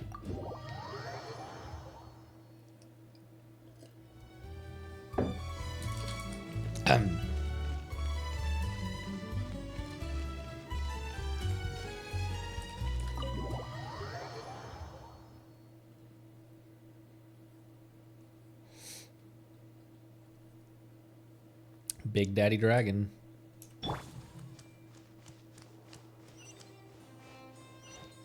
Oh, it took 10 minutes to run from Liyue to Inazuma. Is Navia in? Probably not. He's not part of this quest. Yeah. You want to review some recovered items connected to victims of the serial disappearances case? But, that case has been closed for quite a while now. Still, since you were the ones who discovered and submitted the evidence in the first place, you don't actually have to submit an application. Okay, please hold on. I'll have someone dig them out. Thanks, Adine. So, this is all O'Reilly left behind. Just whatever she was carrying on her person and this tattered old notebook. Hey! It's full of script lines! And sketches too! Looks like they show where the different props should be placed on stage. Let me take a look. Maybe there's something in here from after she was kidnapped. Aha!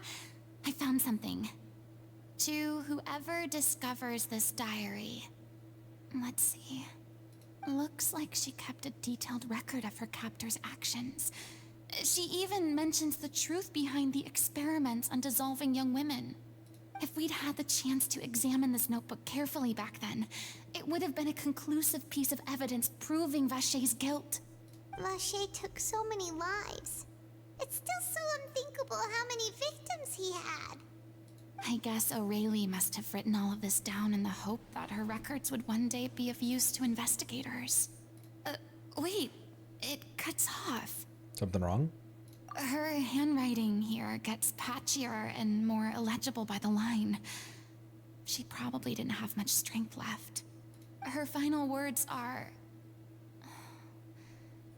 I'll let you read them for yourselves. Someone else was taken. That makes 6. Or perhaps the 7th? Someone tried to escape yesterday, but was caught. She hasn't been seen since. Is that yesterday? Maybe not. I've long lost track of time. Sorry, I don't know if writing this is of any use or how much longer I can do it for. I can already see my fate approaching. But what terrifies me even more is the thought of seeing others from the troupe here. Have I truly protected them? Sorry, I'm so sorry. I can write no more. I think I have a fever and my old stomach troubles have returned, but nobody has given me any medicine. I suppose I am more fortunate than Chrissy? The pain keeps her awake all night. I suppose they think that anything goes so long as the experimental subject can be used up before they die. It's so damp here. I've given her my blanket. So cold, so cold, so cold. As long as one persists, all things will pass. There will be a reward for hard work. I like to tell them such things, but it is I who am losing my grip. If anyone sees this, troupe, safe, I, them, important, please, farewell, apologize. Life, perform, future, regret, Cleo. This page is an absolute mess, and the writer's pen seems to have wandered its surface at random. Only some words can be made out, and barely at that. From this page onwards, the diary stops, to be replaced with lyrics from musicals. Some are in the form of newspaper clippings, others are handwritten with many crossings out and changes. It is apparent that the pages have been referenced often, and that this was the personal notebook of the artistic director, R.L. She was so terrified.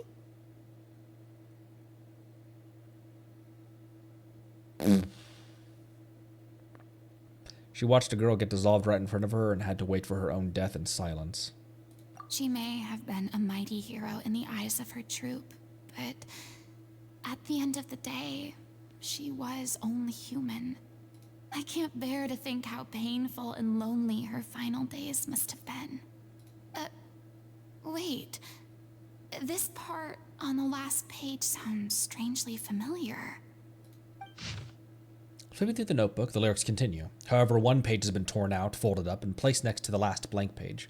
At the bottom of the folded note are two new lines Aurelia has written, in handwriting much more legible than before, but it seems that they took both great effort and a great deal of time to write. If you become human, you can reveal your secrets to no one. You will face sufferings and loneliness. Is this truly what you want? Because I am an older sister to them. I love them. If you become human, you can reveal your secret to no one. You will face suffering and loneliness. Is this truly what you want? Isn't that the most important line in the Little Oceanid? Because I am an older sister to them. Oh. So she didn't regret her decision, even as she sat in silence, waiting for death to come. I'm sure this is what the troupe would have hoped to hear as well. She had their utmost trust, admiration, and love, and she truly deserved it. Let's go. It's time for them to learn Director O'Reilly's final thoughts.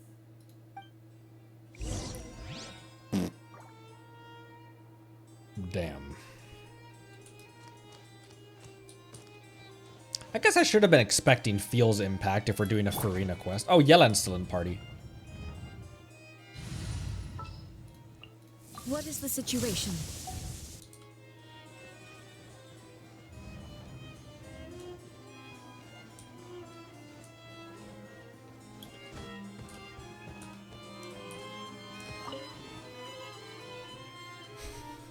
What are you doing in my seat?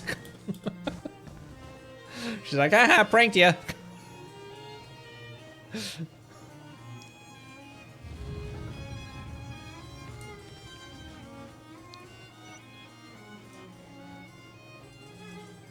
Gestionare? What? Gestionare? Questionnaire?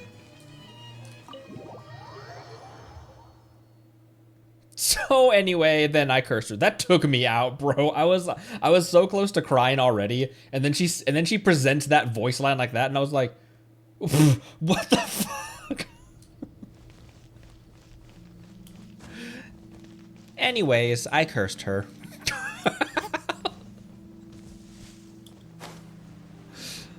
The timing on the timing on that delivery was flawless.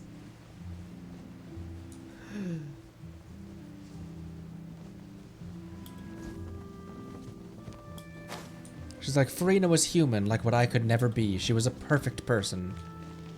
Anyways, then I cursed her. That's what humor is supposed to be used for in dramatic media. It's there for levity. It's to break it up so you're not just being assaulted by tears the whole time.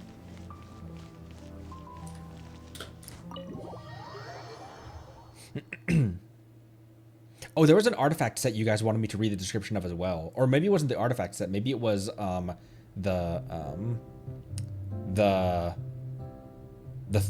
keepsake that we get at the end of at the end of an Archon quest. After reading through the notebook, some are lost for words, some weep bitterly, and others grind their teeth and howl with rage.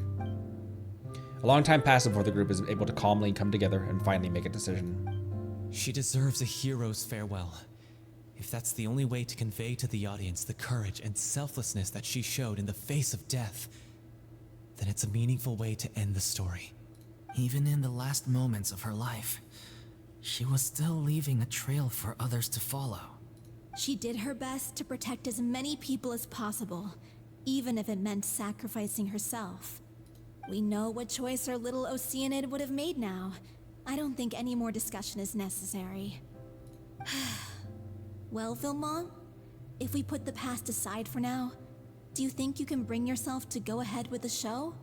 I will channel all my regret and put it into my performance to make this a show worthy of our director. I won't ask for your forgiveness, and you don't need to worry about my feelings. This final farewell show should be about Director O'Reilly and her alone. Then it seems like we've reached a consensus.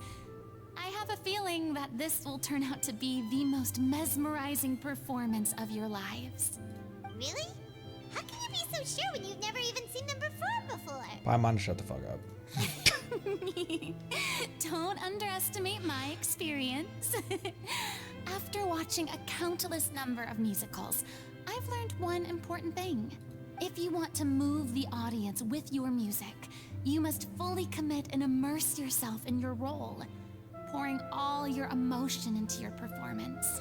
Imagine she hasn't seen them before. She's like, you guys are gonna do great. And the reason they're going out of business is because they're just awful at performing. And she's like, oh. They just undercut the entire plot of this story quest. And aren't human emotions, love, hate, regret, and hope, just the most mesmerizing things in this world? I don't believe anybody could be more committed to bringing this story to life on the stage than they are now.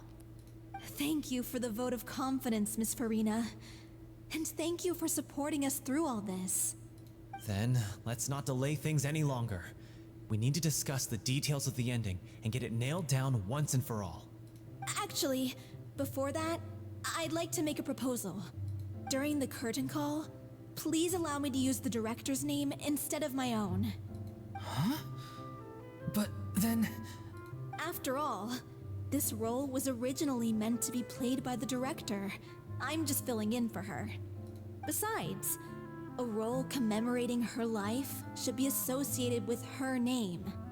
Well, if you're sure you're okay with that, I have no objection to it. Now we're talking like a serious acting troupe. All right, I'll leave you to fine-tune your musical while I go and procure a stage. Procure a stage? Oh, it's okay. Our usual place doesn't need a reservation. That place? Oh, don't be silly. For an extraordinary show, we need an extraordinary stage. By which I, of course, mean the opera Epiclese. Can we afford that, Fina? Whoa, wait, what? This is the equivalent of Zhongli buying things without looking at the price tags. No. That's never going to work. It's far too fancy for the likes of us. What are you afraid of? Surely you don't think that O'Reilly's story is unworthy of the grandest stage in Fontaine. No, that's not what I meant. It is supposed to be your grand finale, right? Go big or go home. I have no problem with it then. How about the rest of you?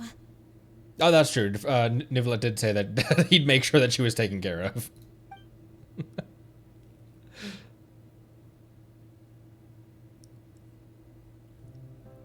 I'll take your silence as a yes. Thank you for giving us this opportunity. It really is a dream come true. Well, then don't disappoint me. If you mess this up, it'll reflect poorly on me too. Come on, we'll need to get the go-ahead from Navia. I know just where to find him.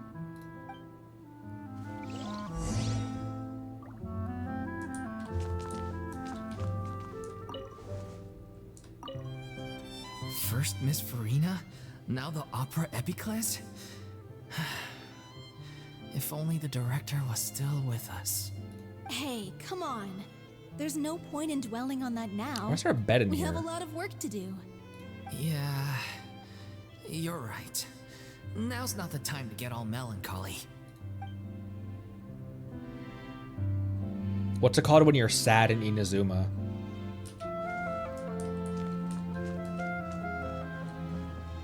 Lavender melancholy. Best of luck to you.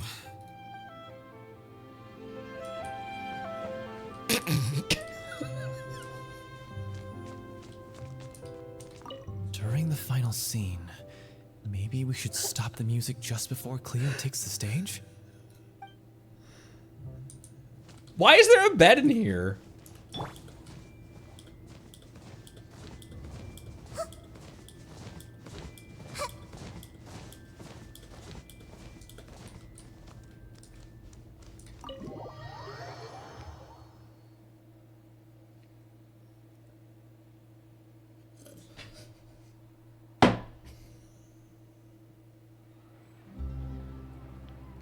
I'm gonna ignore all of those comments that you guys just... Not that kind of a performance. It probably is just someone's house. Someone's house.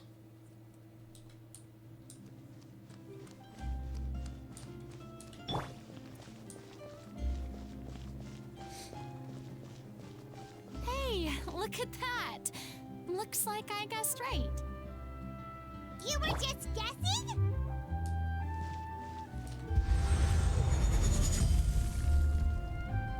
He didn't even say anything that time. I knew you'd be here. I'm here merely for a short break. It has been a while, Miss Fina. And you too, Traveler in Paimon. What might I assist you with today? Why do I feel like Zhongli and Neuvillette would just be kind of gremlins to each other? Or at least, at the very least, Zhongli would be a gremlin to Neuvillette. I would like to book the Opera Epiclese for an event. You see... I understand.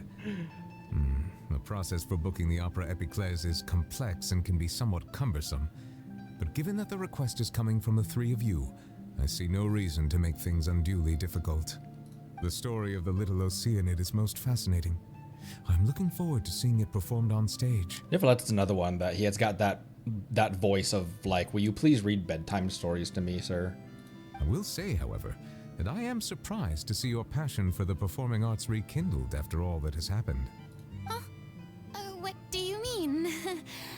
Do I look excited? Yes. And this is the first time that I've seen you like this since your departure from deityhood. At first, I just felt bad about rejecting them. So I wanted to learn a little bit more about their situation. But one thing led to another, and... well, here we are.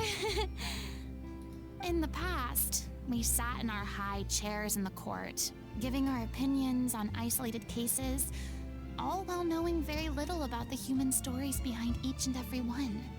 Maybe it's because I finally become an ordinary person and gained my freedom, but I've developed a great sense of curiosity about their lives. I am truly delighted to see you find a new lease on life.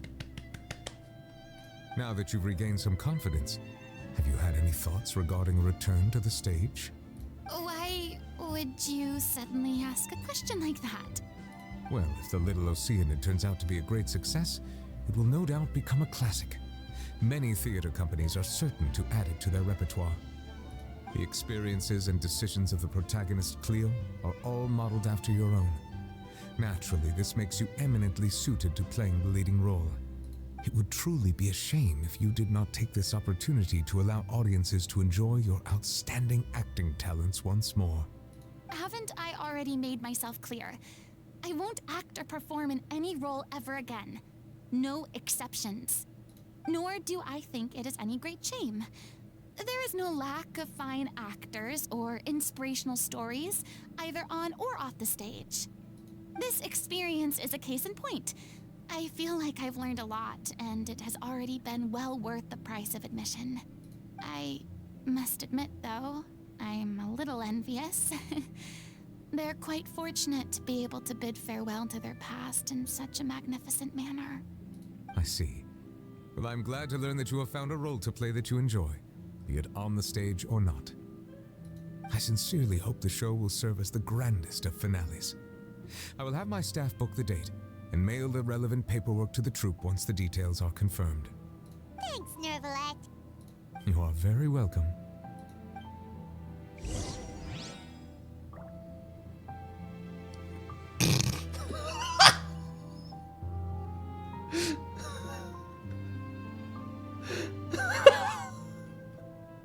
Osmanthus wine tastes the same as I remember. But where are those who share the memory? Many people were once enthralled by Lady Furina's performances, myself included.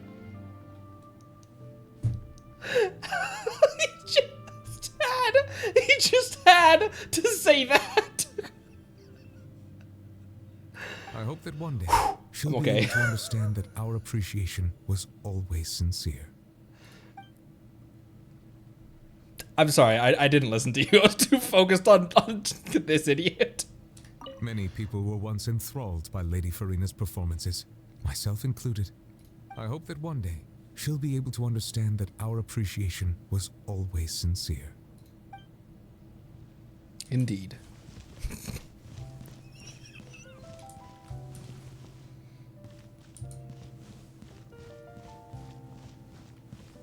Anyways, where are we going? Oh, we're going back to their house.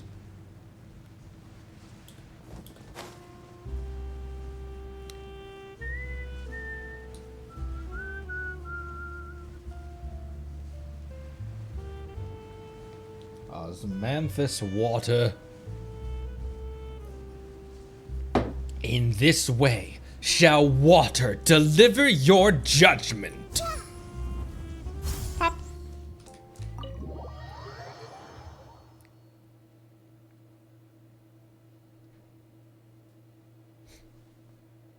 Good news, everyone.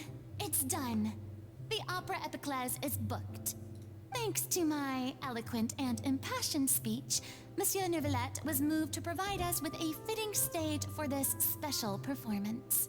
We've had to fight every step of the way for this opportunity, but we now have all of the ingredients necessary to stage a truly spectacular performance. A touching story, a magnificent venue, and last but not least, a passionate and dedicated cast. Now, let's work together and make this show the best it can be. This is truly wonderful. The sooner we can finalize the ending, the more time we'll have to rehearse. Fiumali and I just went over some parts of the script and tweaked a few things. I think it's really going to resonate with the audience now. Wow, you two had a constructive conversation? That's great! Oh, communication is vital to any good performance. They only hit each other 14 times. It was fine. Look at us. We've come so far. I never could have pictured this scene a few days ago. It's amazing! Even though Furina's still being a bit of a drama queen about it all, she's really fired everyone up! I'm really looking forward to this final production. Tell me that they don't keep this quote-unquote humor, this line of humor for the rest of like other quests, because this is a really weird shift. It's very it almost seems like this was a different writer. That's why I'm not taking it super seriously. This is the only time. That's why I'm not taking it super seriously, because it almost seems like a different writing team did this. Because it's very out of character. Paimon's always been an idiot, but she's just being so rude and inconsiderate during this entire one. It feels like it's a different writing team. Please feel free to give us any comments or suggestions you have. We really value your input. Hey, Loic, get over here. Time to practice the opening number.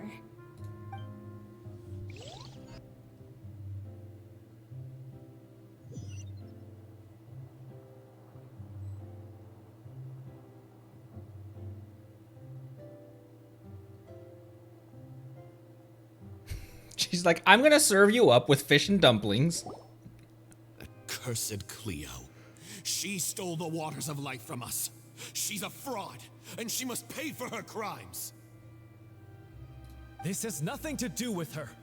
The ignorance and hatred of our people is to blame. How can we hope to win back the water's favor if we don't change our ways? This guy could be useful. Take him hostage. If Cleo wants him back, she'll have to show herself. Leave this place, oh Little Oceanid, and never, ever look back!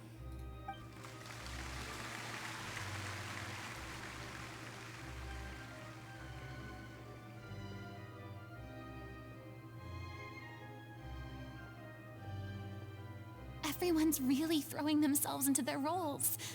haven't seen such a fine performance in a long time. If only... What should we do? It's almost time for her to take the stage! Why does it have to be now? Hey, what's going on? You're due on stage any second now. Oh, her shit's acting up. That was... you guys, you know what I mean.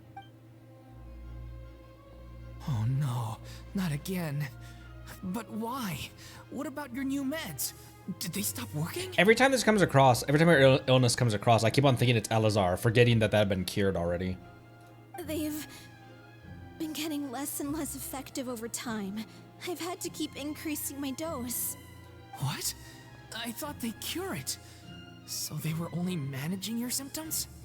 I figured whatever it took to get me through this final performance. How could you do this to yourself? And after that lecture you gave me about not looking after my health. I'm sorry. I've let everyone down. You... This is a conversation for another time. How can the show go on without its star performer? Miss Fina, I'd like to make a request of you. Say no more. If you're sick, you need to rest. I know what you're going to ask. Loic, your character has no more scenes, correct? Oh, yeah. I think my scenes are all done. Although, I do have one more line. But I guess another guy in the troupe with a similar voice register could take it. Why?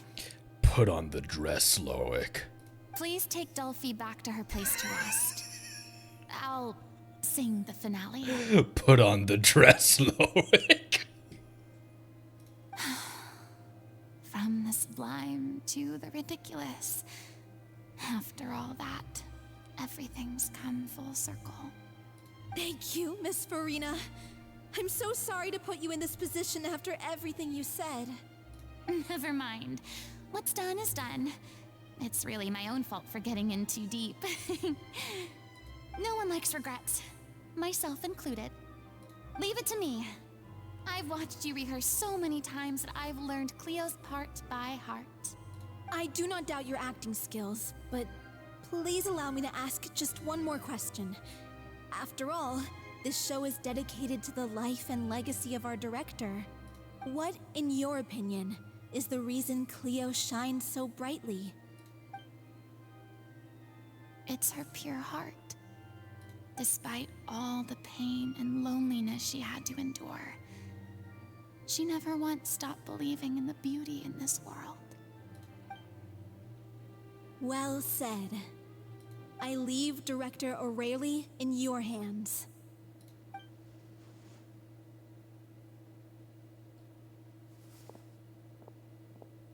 She's not even gonna have a costume change?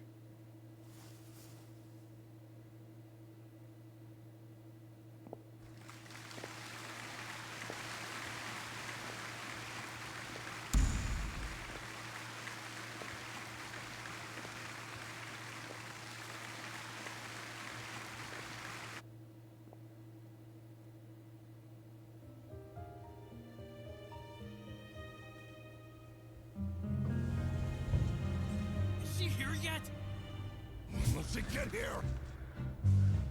She's not coming! You're wrong. She's here.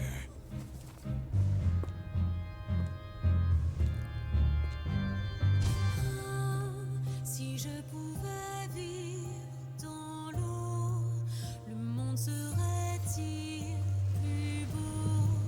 Me pardonneras-tu, ô chère mère?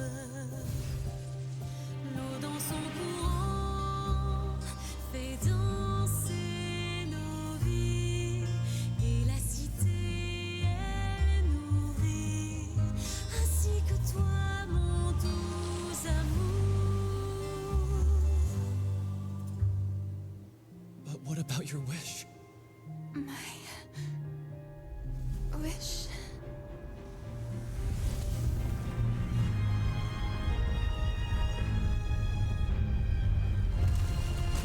If you become human, you can reveal your secret to no one. You will face suffering and loneliness. Is this truly what you want? Le grand amour ne suffit pas, seul un adieu fleurira. C'est notre histoire de vie, douce et amère. Moi, je serai toujours là, à voir le monde et sa beauté, et ça ne changera jamais, jamais.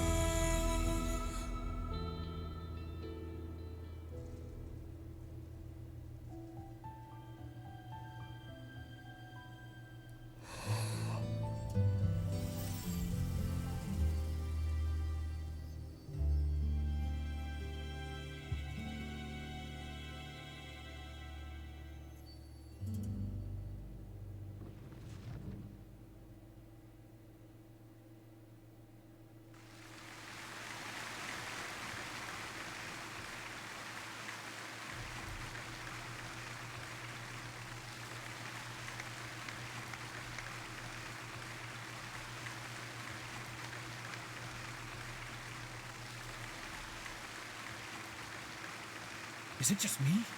Or was that Lady Fina on the stage just now? No.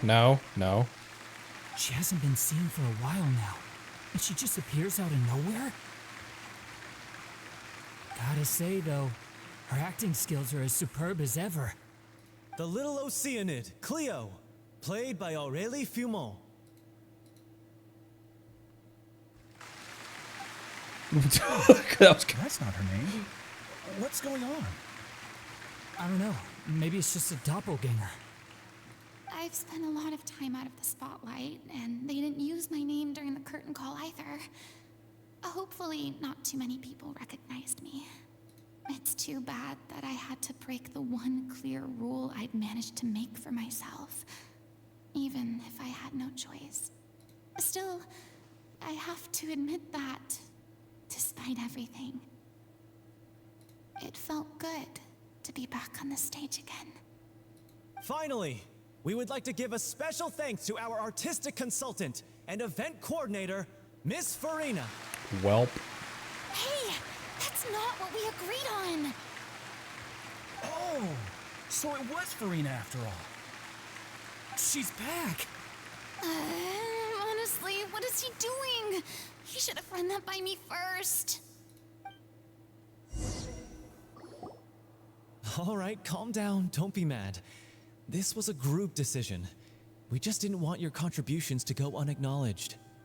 After all, it's been the rule in Fontaine since ancient times that everyone's work, visible or invisible, is equally deserving of recognition. You could have at least ran it by her.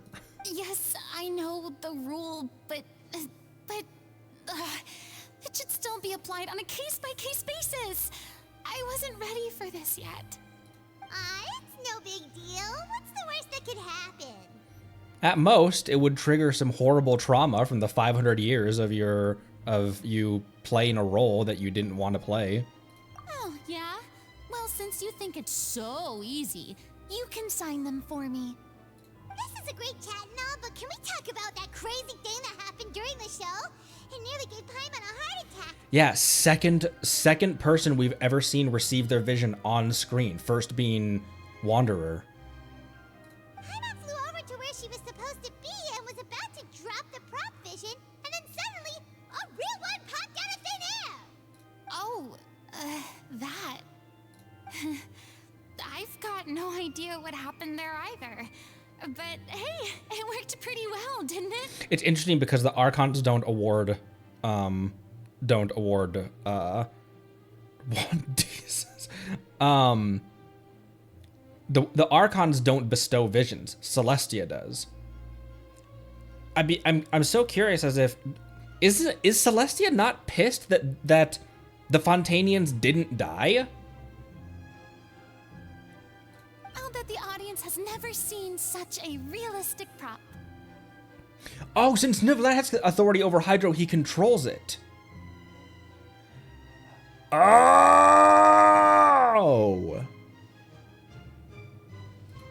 Wait, what about Dolphy? I Wonder how she's doing. That's right. Fossilor, it wasn't just killing herself. It wasn't just to kill her. It was the title, the seat of Hydro Archon. So there cannot be another one. The title no longer exists. Oh, let's go check on her as soon as we finish clearing the stage. Yes. Plus, she'll definitely want to hear how the end of the show went. If nothing else, we can safely say that we accomplished what we set out to do.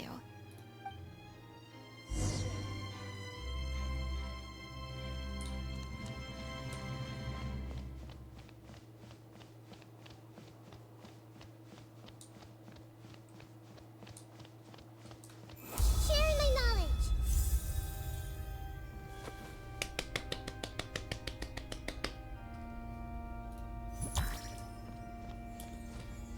Imagine you're just sitting in the audience and the child on stage pulls this out. Where are they? They're up here. VR.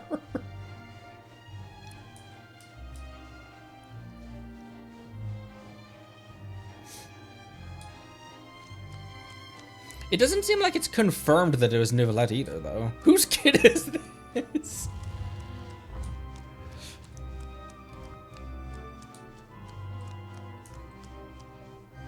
If Zhongli's burst had been ready, I would have dropped a meteor on the crowd, by the way.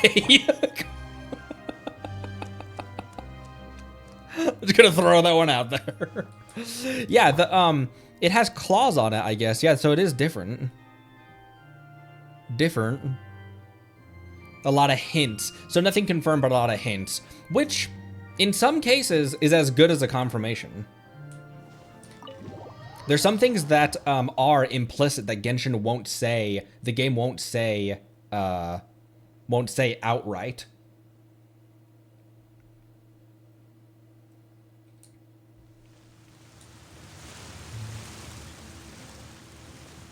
Oh, they're clear the balls over there.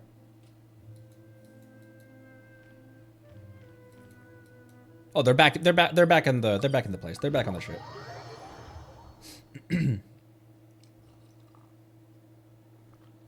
I also have some notes of thoughts that I had about the Archon quest that I forgot to talk about, that we will that I want to discuss in just a second after we finish up here.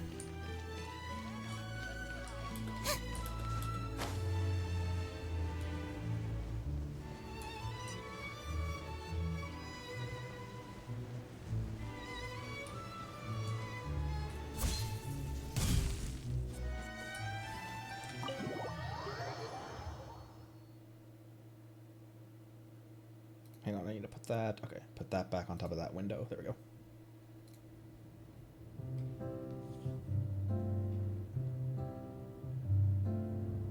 Ah, you're back. No, I'm Connery. She's doing okay. Her condition stabilized after taking some of her original medication. From experience, though, I'd say she still needs a few more days of rest. How did the performance go? Was it a success?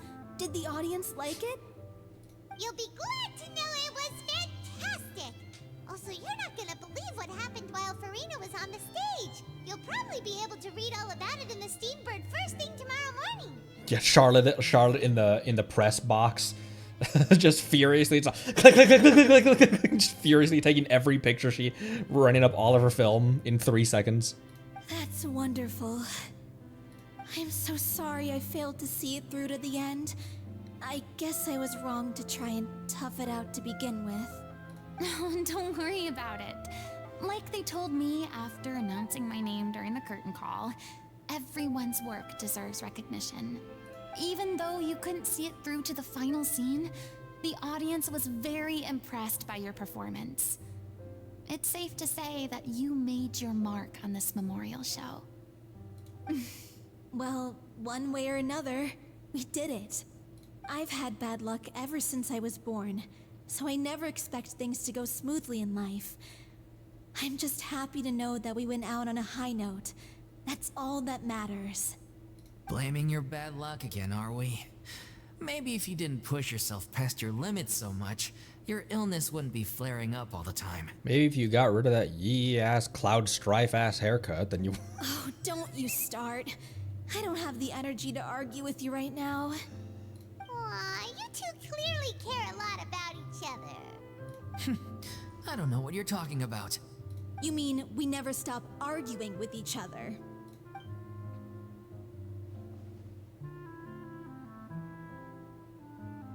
So, any plans for the next step? Why did the shader just why did the shader on Paimon's head just face just vanish? After the brilliant performance you put on, the reputation of your troupe is sure to spread through Fontaine like wildfire. You won't have to disband if you don't want to.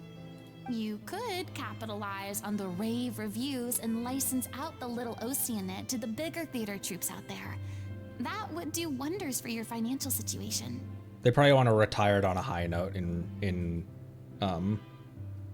respect for the director. No, we should still disband. Yeah, it's what we all agreed to. After all that's happened, I should give you guys some space.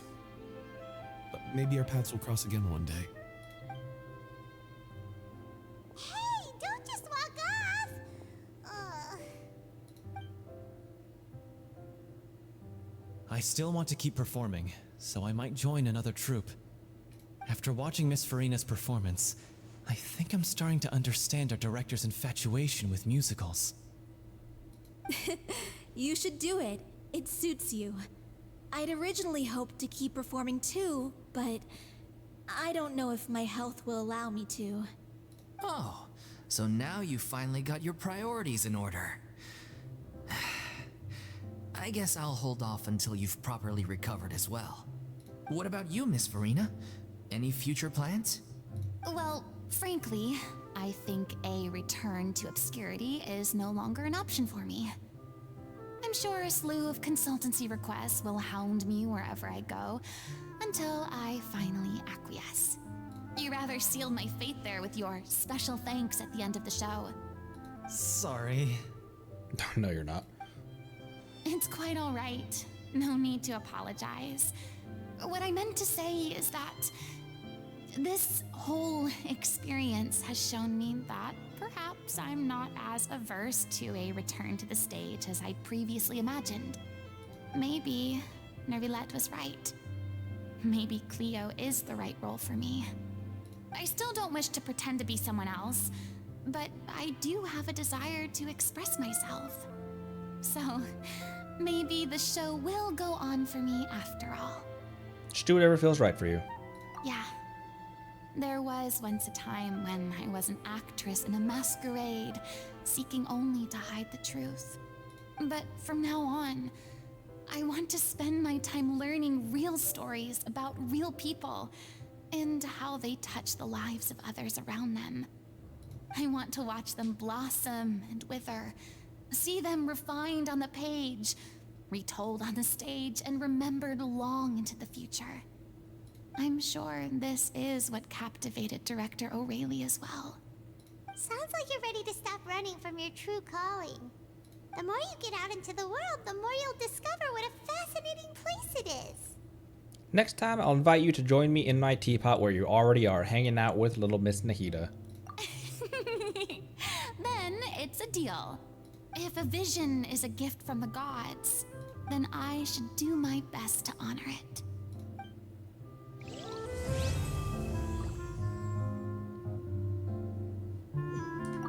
I'm just finishing packing up. As soon as I'm done, I've got an interview with the Steambird to get to. Thanks to all your help, the show was more perfect than we ever could have hoped for. But most of all, I want to thank you for giving me the chance to finally say farewell to O'Reilly. You're welcome. Oh, Fina. Because I was really confused for a second at the option, the dialogue option to talk to Furina. I mean, of course I have some regrets, but There'll be plenty of opportunities in the future for us to tell the stories that we want on stage.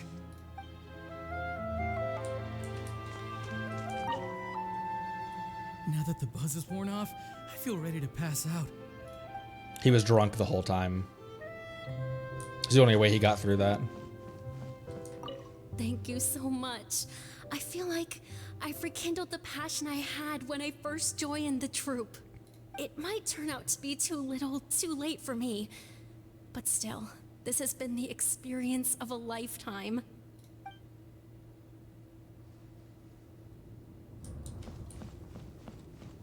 I did enjoy this quest. We'll talk to Free in just a second. I did enjoy this quest. Thematically, it had some odd themes that I didn't really like. I feel like I really feel like this was a different writing team because it feels very different and off compared to a lot thematically and dialogue wise compared to a lot of the other quests and even characters as well. Paimon's never been that aggressive and insensitive. She's jarring is a good word for it. But doing things that would directly affect and potentially trigger Fina without asking her permission first, and also just kind of paying no attention or respect to her boundaries was really weird. But I'm not taking it too serious because I feel like it was a different writing team. So It's ironic to think that in my whole time as a god, I could only ever dream of receiving this kind of power. Not that excuses a theme of disrespecting boundaries, but so you can understand where it's probably coming from. It's not the characters doing, it's pulled back into the meta a little bit and is probably a different writing team. And now that the gods have given me their blessing, it actually feels more like I'm finally able to take my fate in my own hands. Is that how humans feel about it as well?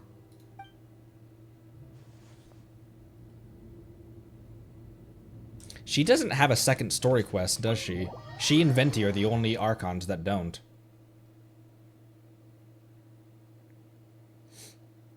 Yeah, it's a direction of recovery. It's trying to get her back on her own feet, but it should be at her pace, on her terms, not anyone else's. Anyways, there's a certain point where there was a certain point during the quest where I was like, I'm getting annoyed, I'm getting like angry at this, but you gotta pull back a little bit. Don't take it that seriously. Not don't take it that seriously, but just understand. I don't know.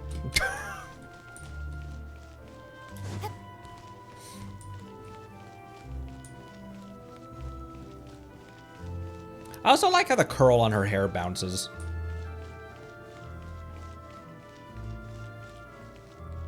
Okay. I'd like to explore the Fontanian countryside a little bit more as I talk about I'm still mulling over and thinking about things that what we experienced in the Archon quest. Yeah, it's a legit the last time Paimon Traveler acted as aggressive, which tells me that it's just different people doing the writing for this quest. Oh, there's a time trial right here. Okay. I noticed as I was thinking about it later on, I noticed that there was a theme of this team. I noticed that there was a theme of trusting humanity with basically of the Archons trusting humanity. So we get that in Liyue. That's the whole point of what Zhongli was doing. The whole point of him resigning from the role of Archon was he felt like he could do that because he trusted humanity to do the role for him. He trusted humanity and the Liyue citizens and the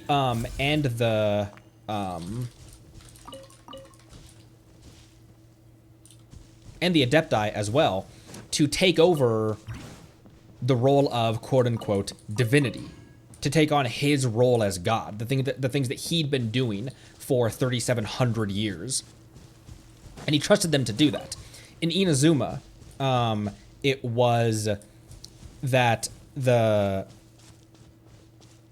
things that the Raiden Shogun had been striving for and everything weren't as powerful as human ambition. Human ambition met the power of the gods and defeated it, or at the very least matched her. Quietly now. And here, we get kind of the same.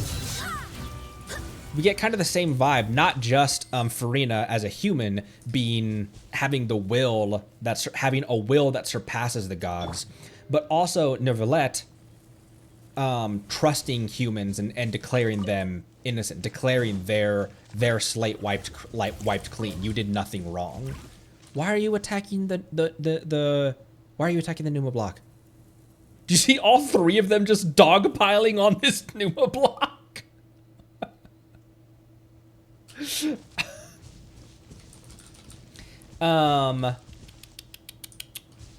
They do that. they all three of them just rushed at this thing and they're like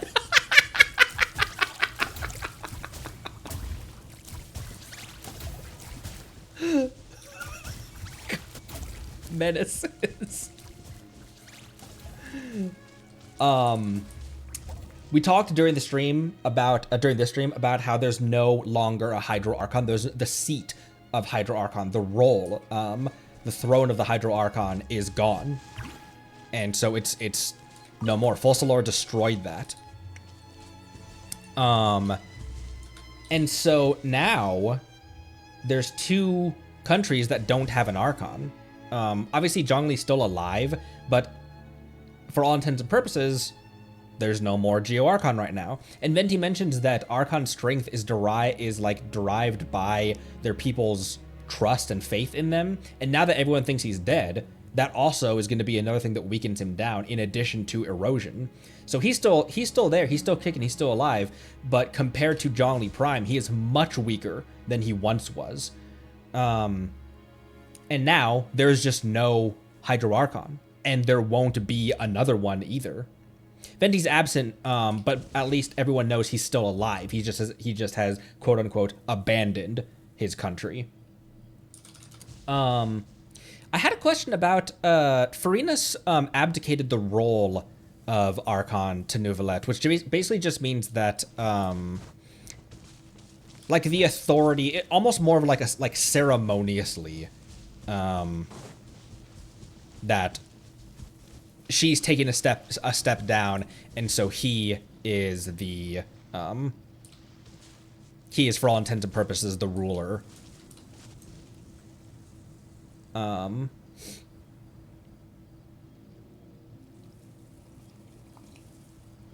There's another theme as well of Gnosis being used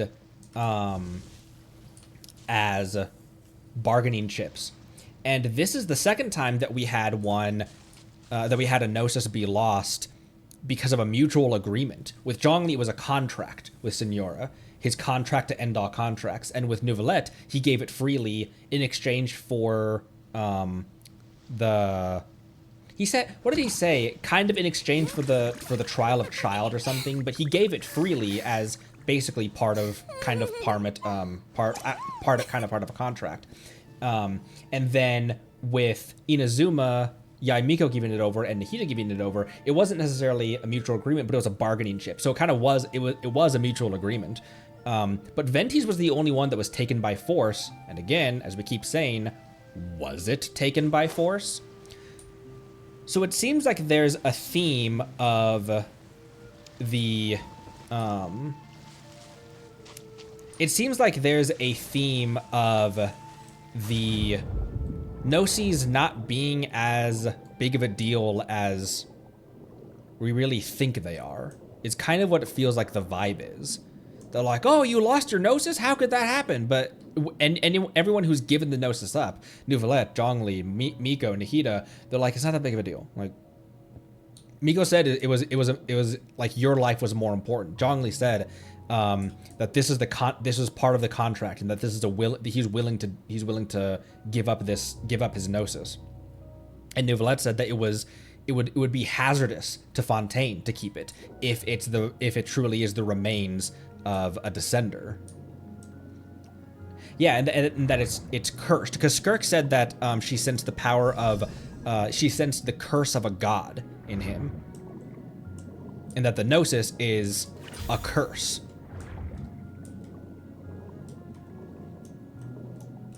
So it almost seems like even when Celestia bestowed the Gnosis originally, that it was still, they still had their hand on the wheel. That Celestia was still on their shit of exacting total control over people.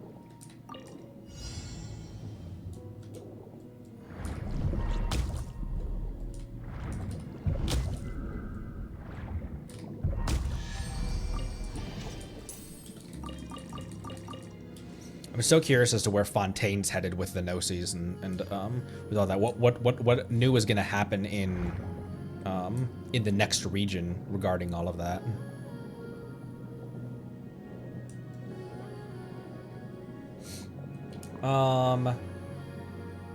And then the last thing in my notes that I had that I was thinking about was, I mentioned it in passing during this episode, but is Celestia not pissed that the prophecy didn't really happen?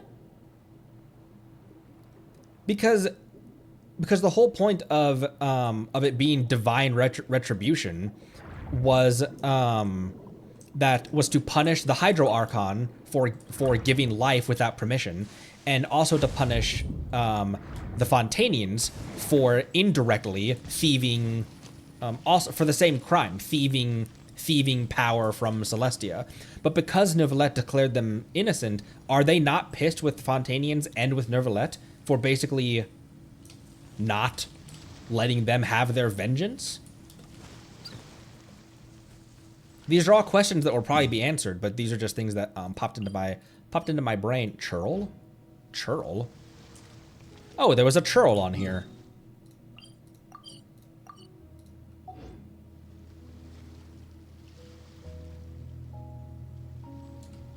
There's more of those buoys that have probable churls on them as well.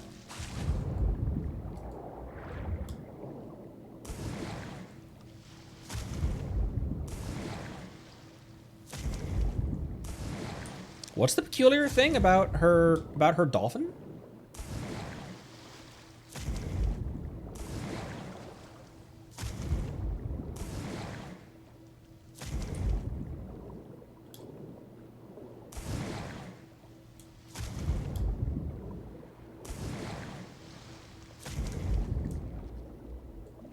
Her trail? Oh, she sparkles!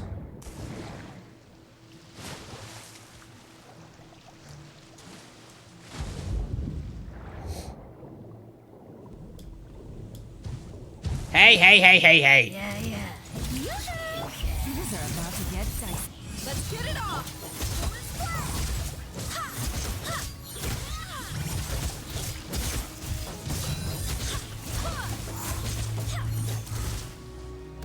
Oh, you're still alive. You're just in the air.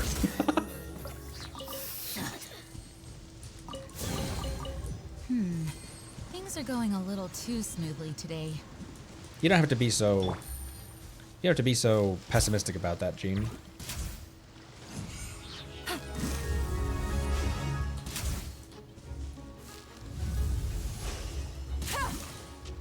How did that not knock him off?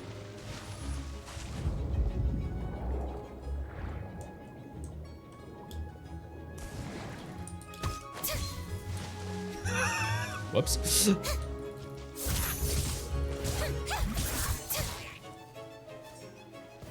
Lol. Haha, teehee. What am I supposed to do with these buoys, by the way? Farina headbutt. You're still alive. Let me fix that. Whoa, listen to this.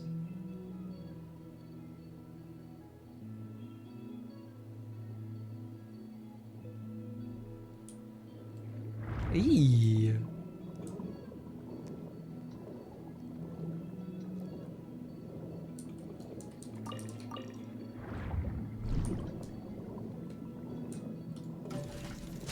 Oh, I don't have anyone's power right now.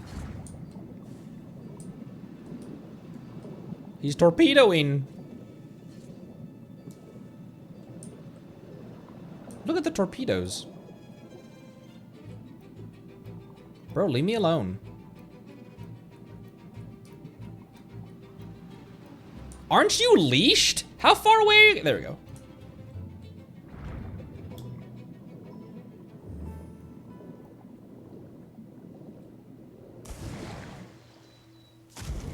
Okay. I thought that I was heading towards... Oh, okay, I was. Over here. I just accidentally went to the crab beach for some reason.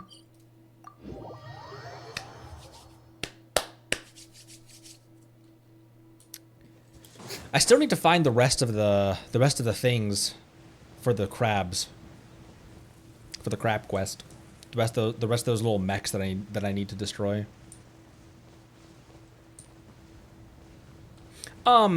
Jean's heals. The heals that Jean gets per strike. They scale on her attack. She's at 2300 right now. Is it just me or are they supposed to not do very much healing? Ow, you dick. 491.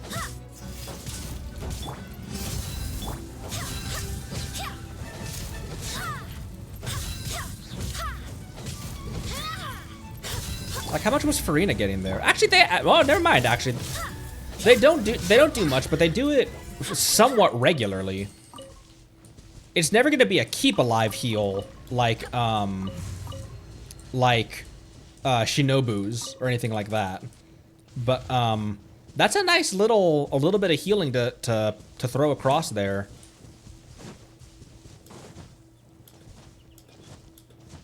You guys want to watch a video? I've seen a video come up.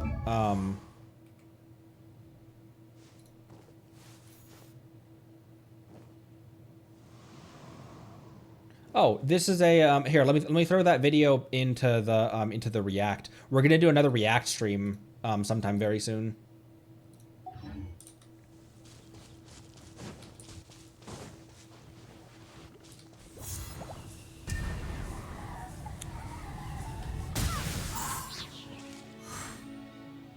Oh, they landed on the.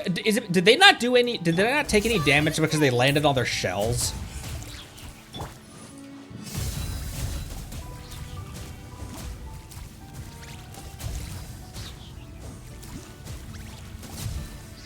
My crab is better.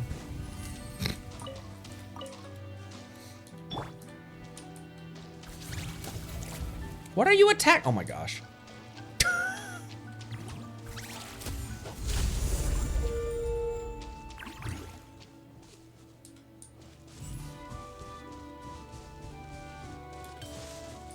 Observe.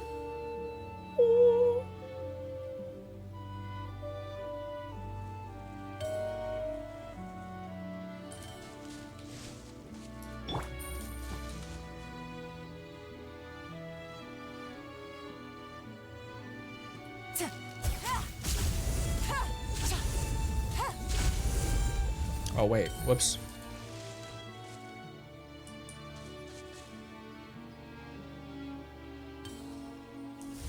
Where is the last one?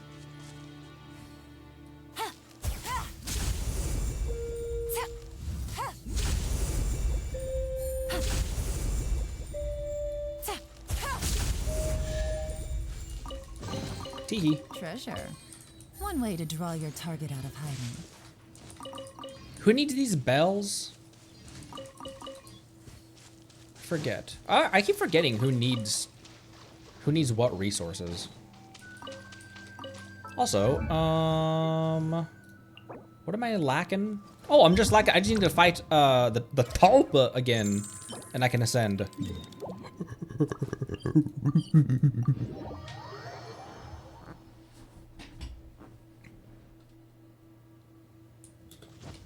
And I think Arle's story quest tomorrow. Now, I've been hearing that there's an animation that is relatively important for... What they do this time? Should I do double Electro or double Pyro? I'll do double Electro since it's already here. Why not? Shinobu has like 900 EM. I've been hearing that there's an animation, and I've also been hearing that the animation, usually I go in terms of release date. Because, like, oh, you guys saw this first, so I should see it first.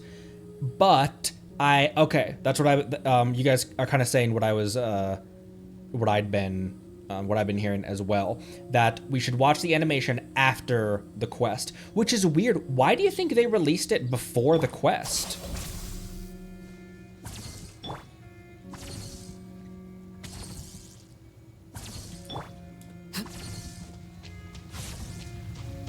Hype. Oh, Johnny doesn't have any of his artifacts back. So that shield is doing nothing right now.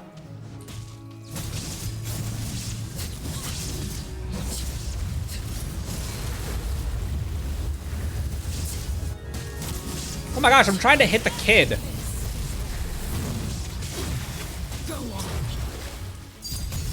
Here, I can do that on the fly, can't I? Yeah, I can. I gave Fina all of Zhongli's artifacts. Oh, I can't equip during combat. Shit. Inazuma shines eternal.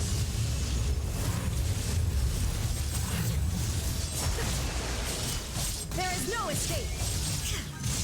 Here, it'll block something, but it's only gonna block like one hit.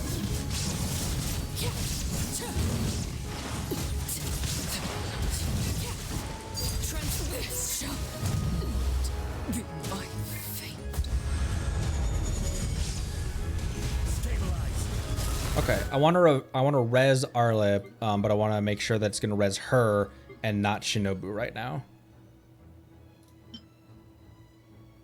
Not that. Res. Where's my reses? What do the reses look like? Pancakes.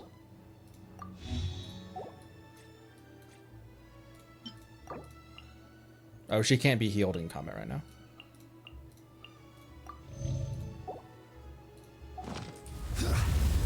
Illusion shattered. Now you shall perish.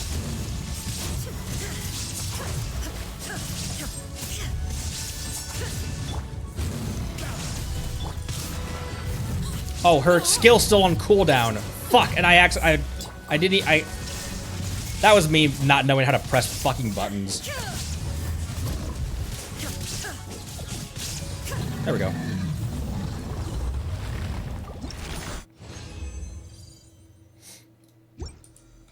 I was trying to get her. I was trying to use her skill, forgetting that it's on a really long cooldown, and then when I realized I couldn't use her skill, I was like, wait, what am I doing? And then I couldn't even switch to the right character. I think I clicked E instead of 3.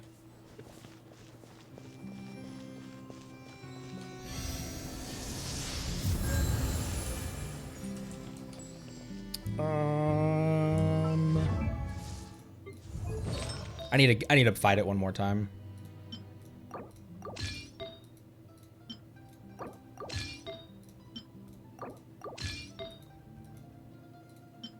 Again, it's so easy to just copy paste your strongest team on every single enemy, and so sometimes it's kind of nice to give yourself a gut check.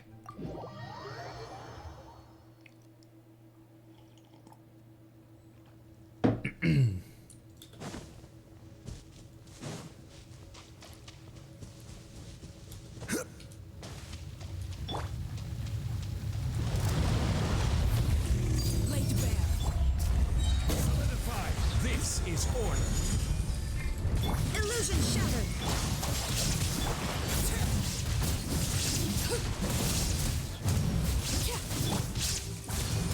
Stabilize.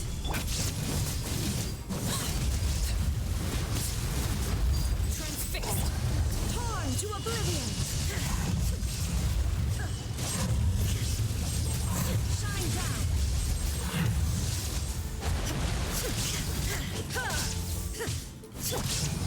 Solidify.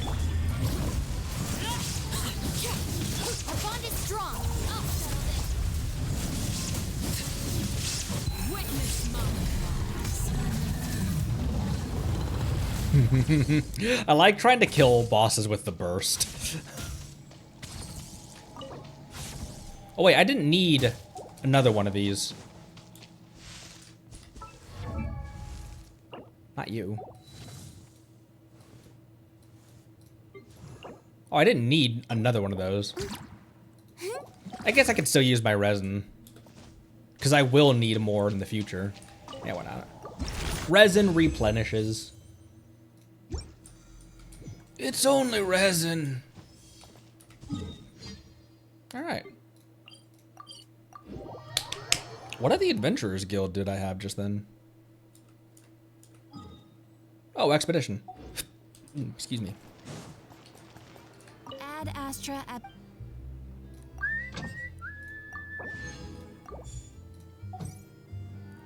Now, do you guys think I'm safe to look at her profile, her voice lines and stuff, and talk to her in the teapot? Since now I've done her story quest and the Archon quest, because that's definitely cool. Sweet. Because that's normally what I wait on, is to just make sure that I know their story and don't get spoiled by talking to her in the teapot, and all of a sudden she says, "Oh yeah, by the way, I'm actually the real Hydro Dragon." Teapot.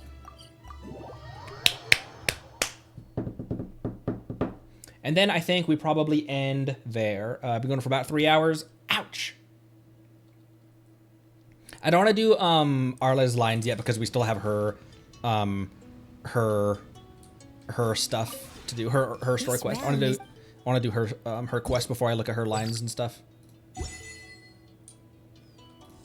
If you ever have any...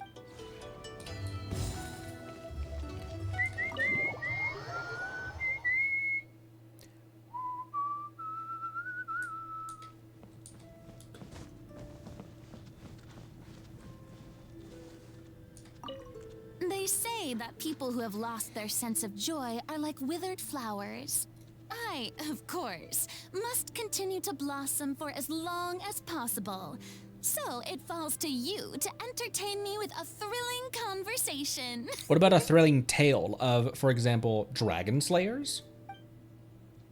How you like it here? I like it a lot. The view here is amazing wherever you look, and the weather is quite pleasant. One would be hard-pressed to find a better location for a vacation. I had no idea that you'd purchased such an enormous plot of land. And it's amazing what you've done with the place. You must have put a lot of time and thought into it. Well, I didn't purchase it exactly. Would you believe me if I told you that I was assisted in obtaining this by a deer and an old lady? Oh, I remember now. Some kind of mystic art from Liyue, was it? However did they do it? I'd really love to take this teapot apart and learn more about it. Although, I'm not too confident that I'd be able to put it back together correctly afterwards. On second thought, forget I said anything. This place is truly fascinating. It seems to be brimming with infinite possibilities. The only downside is how quiet and secluded it is. Don't you ever get lonely living here by yourself? There must be a way you could liven things up a little here. Yes! How about hosting a ball here? I'm sure Fontaine's social elite would jump at the chance to fraternize with you. They'd flock here in droves, and everyone would be singing and dancing to their heart's content. I prefer to bring my closest companions here. Oh, I see. Then, in that case, let's organize a smaller scale private dance. You don't need to invite throngs of people or put up fancy decorations. We can simply let the world be our stage and dance whenever and wherever the mood takes us. Well, come on. Don't just stand there. Take some initiative. May I invite you to dance, Miss Farina? 'Twould be my pleasure. You do know how to dance, don't you? We've heard Zach sing, but we haven't seen Ether dance. Kind of? All right, just take my hand. Now, relax your arms a little and stand with your feet shoulder-width apart. Once we start, just follow my lead and you'll be fine. Don't worry, I'm the brightest star in all of Fontaine. You're in good hands. Oh my gosh! Did you see my Farina's head? Because I guess the character model had to snap their focus to the cat, Nahida, and Farina over here, and so she just like...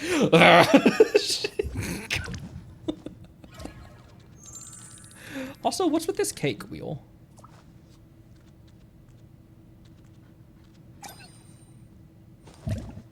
It's cake. They say that I, of course, must continue to blossom for as long. Good morning.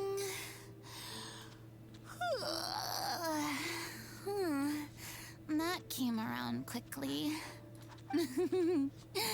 I must have slept exceptionally well last night. Shall we head out and have some fun today? My radish! Interesting new. That's interesting new stories. They're getting along so well. And he would definitely be able to help Farina along as she transitions to being a human again. Oh, I didn't listen to her Ascension 1 voice lines because I was trying not to. I'm really not accustomed to using a vision. Oh, why don't you teach me? I nearly forgot. You've never used a vision either. I wonder if you have to consciously think to use a vision. If you have to, if it's like using it. People would adore me so much.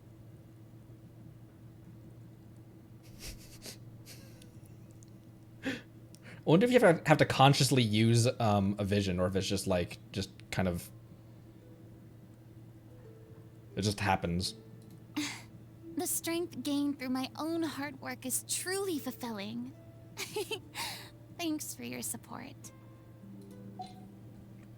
Maybe like a wand. Yeah, maybe the maybe all of these Shower me with praise. are all just like incantations for a spell.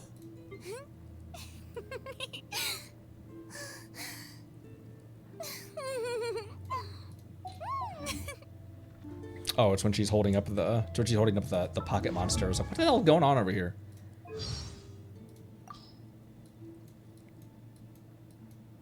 No one complains about exquisite confectionaries, but it'll take a lot of effort to make some that I like. Listen carefully. Desserts are like operas. Everything from choosing the characters to imagining the setting requires a lot of effort in order to make the final performance a hit. All right, you can help. Why do we have two Archons who struggle with cooking and like desserts? Simply put, I detest most of those creative dishes. I have tasted many wonderful dishes throughout the years, which did nothing but leave me with some moments that I never want to look back on. Have you guys heard Zhongli's least favorite food voice line? This guy can't eat seafood without thinking about defeating Osile. To get people to abide Not by that. I don't like seafood.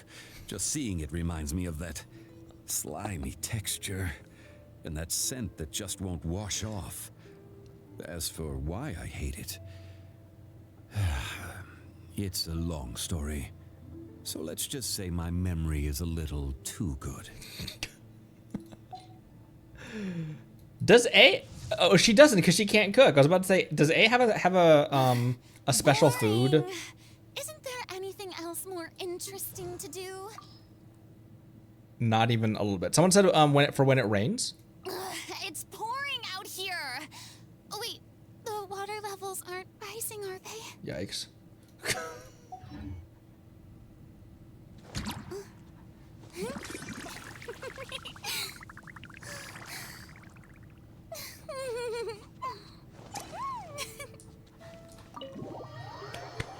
Ace is baked, senor.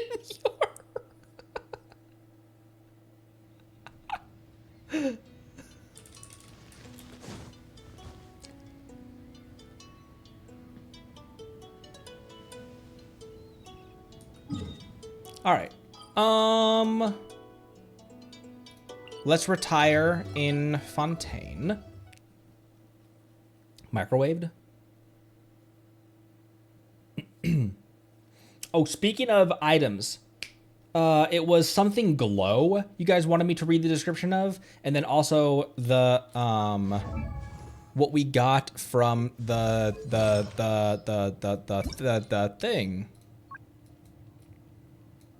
Have I obtained that though?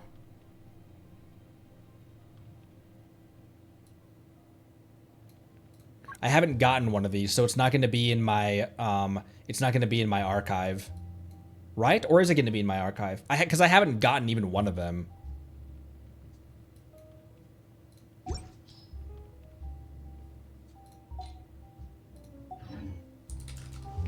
We'll look that up. Where's that domain at? Because it wouldn't hurt to go grab a domain anyway at some point. But oh, you need them all? Oh, not just one. Oh, that's right. Because the okay. Because that's how I read the I read the full thing of Crimson Witch of Flames, and that's all about Signora's backstory.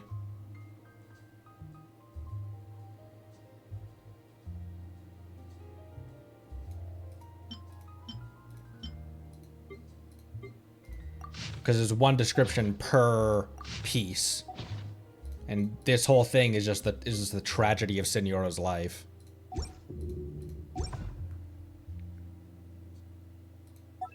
Not the character screen. What am I doing? Inventory. This. Tears among the stars. A drop of water obtained from within the colossal beast who coveted the primordial sea of life. A philosopher in a faraway ancient world once posited that where there's life, there's death. Naturally, where there is death, there is life. If not, then the fleeting light cannot resist the eternal darkness, and all withers into nothingness at the end of time. The rules among the stars dictate that nature must be conserved, but the laws of the universe have never been conserved. In a sealed box, destruction always overpowers new life. Millennia upon millennia of prosperity were but an instant in the span of billions of years. The greatest of achievements, the proudest accomplishments, in time all will tarnish, decay, dissipate, and ultimately fade into oblivion. Thus, there are things floating among the stars, once adorned with countless prestigious titles from innumerable civilizations, shedding tears for their ordained demise. Holy shit, this is long.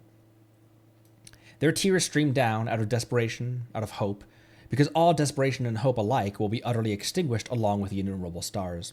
Their tears stream down out of sorrow, out of joy, because both will eventually scatter into the cold, dark, endless void. Every tiny yet beautiful silhouette and every moment worth remembering will fade with time, even stars. And then there are these so-called gods that are determined to save everything worth saving and devour everything that should be devoured. Until the end of time, until the sea of stars recess into nothing but dying embers, until a newborn world moves for the first time in the stomach of a whale. There will be no more sins, no more sadness, and no more tears, because everything died with the ancient stars. What?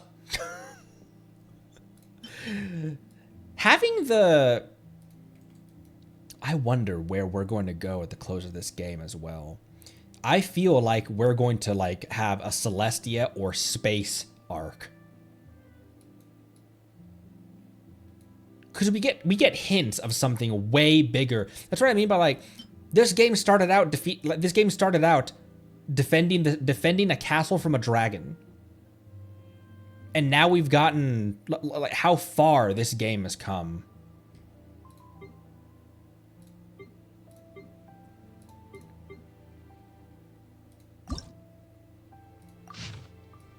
And like all of these pieces of equipment, they all have like long descriptions about their inner workings and stuff. Crimson Moon Semblance, the catch. Like look how long this is.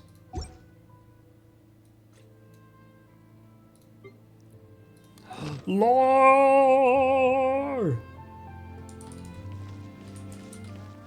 Think they go like the Final Fantasy route or the Okay. I think that does it for me. All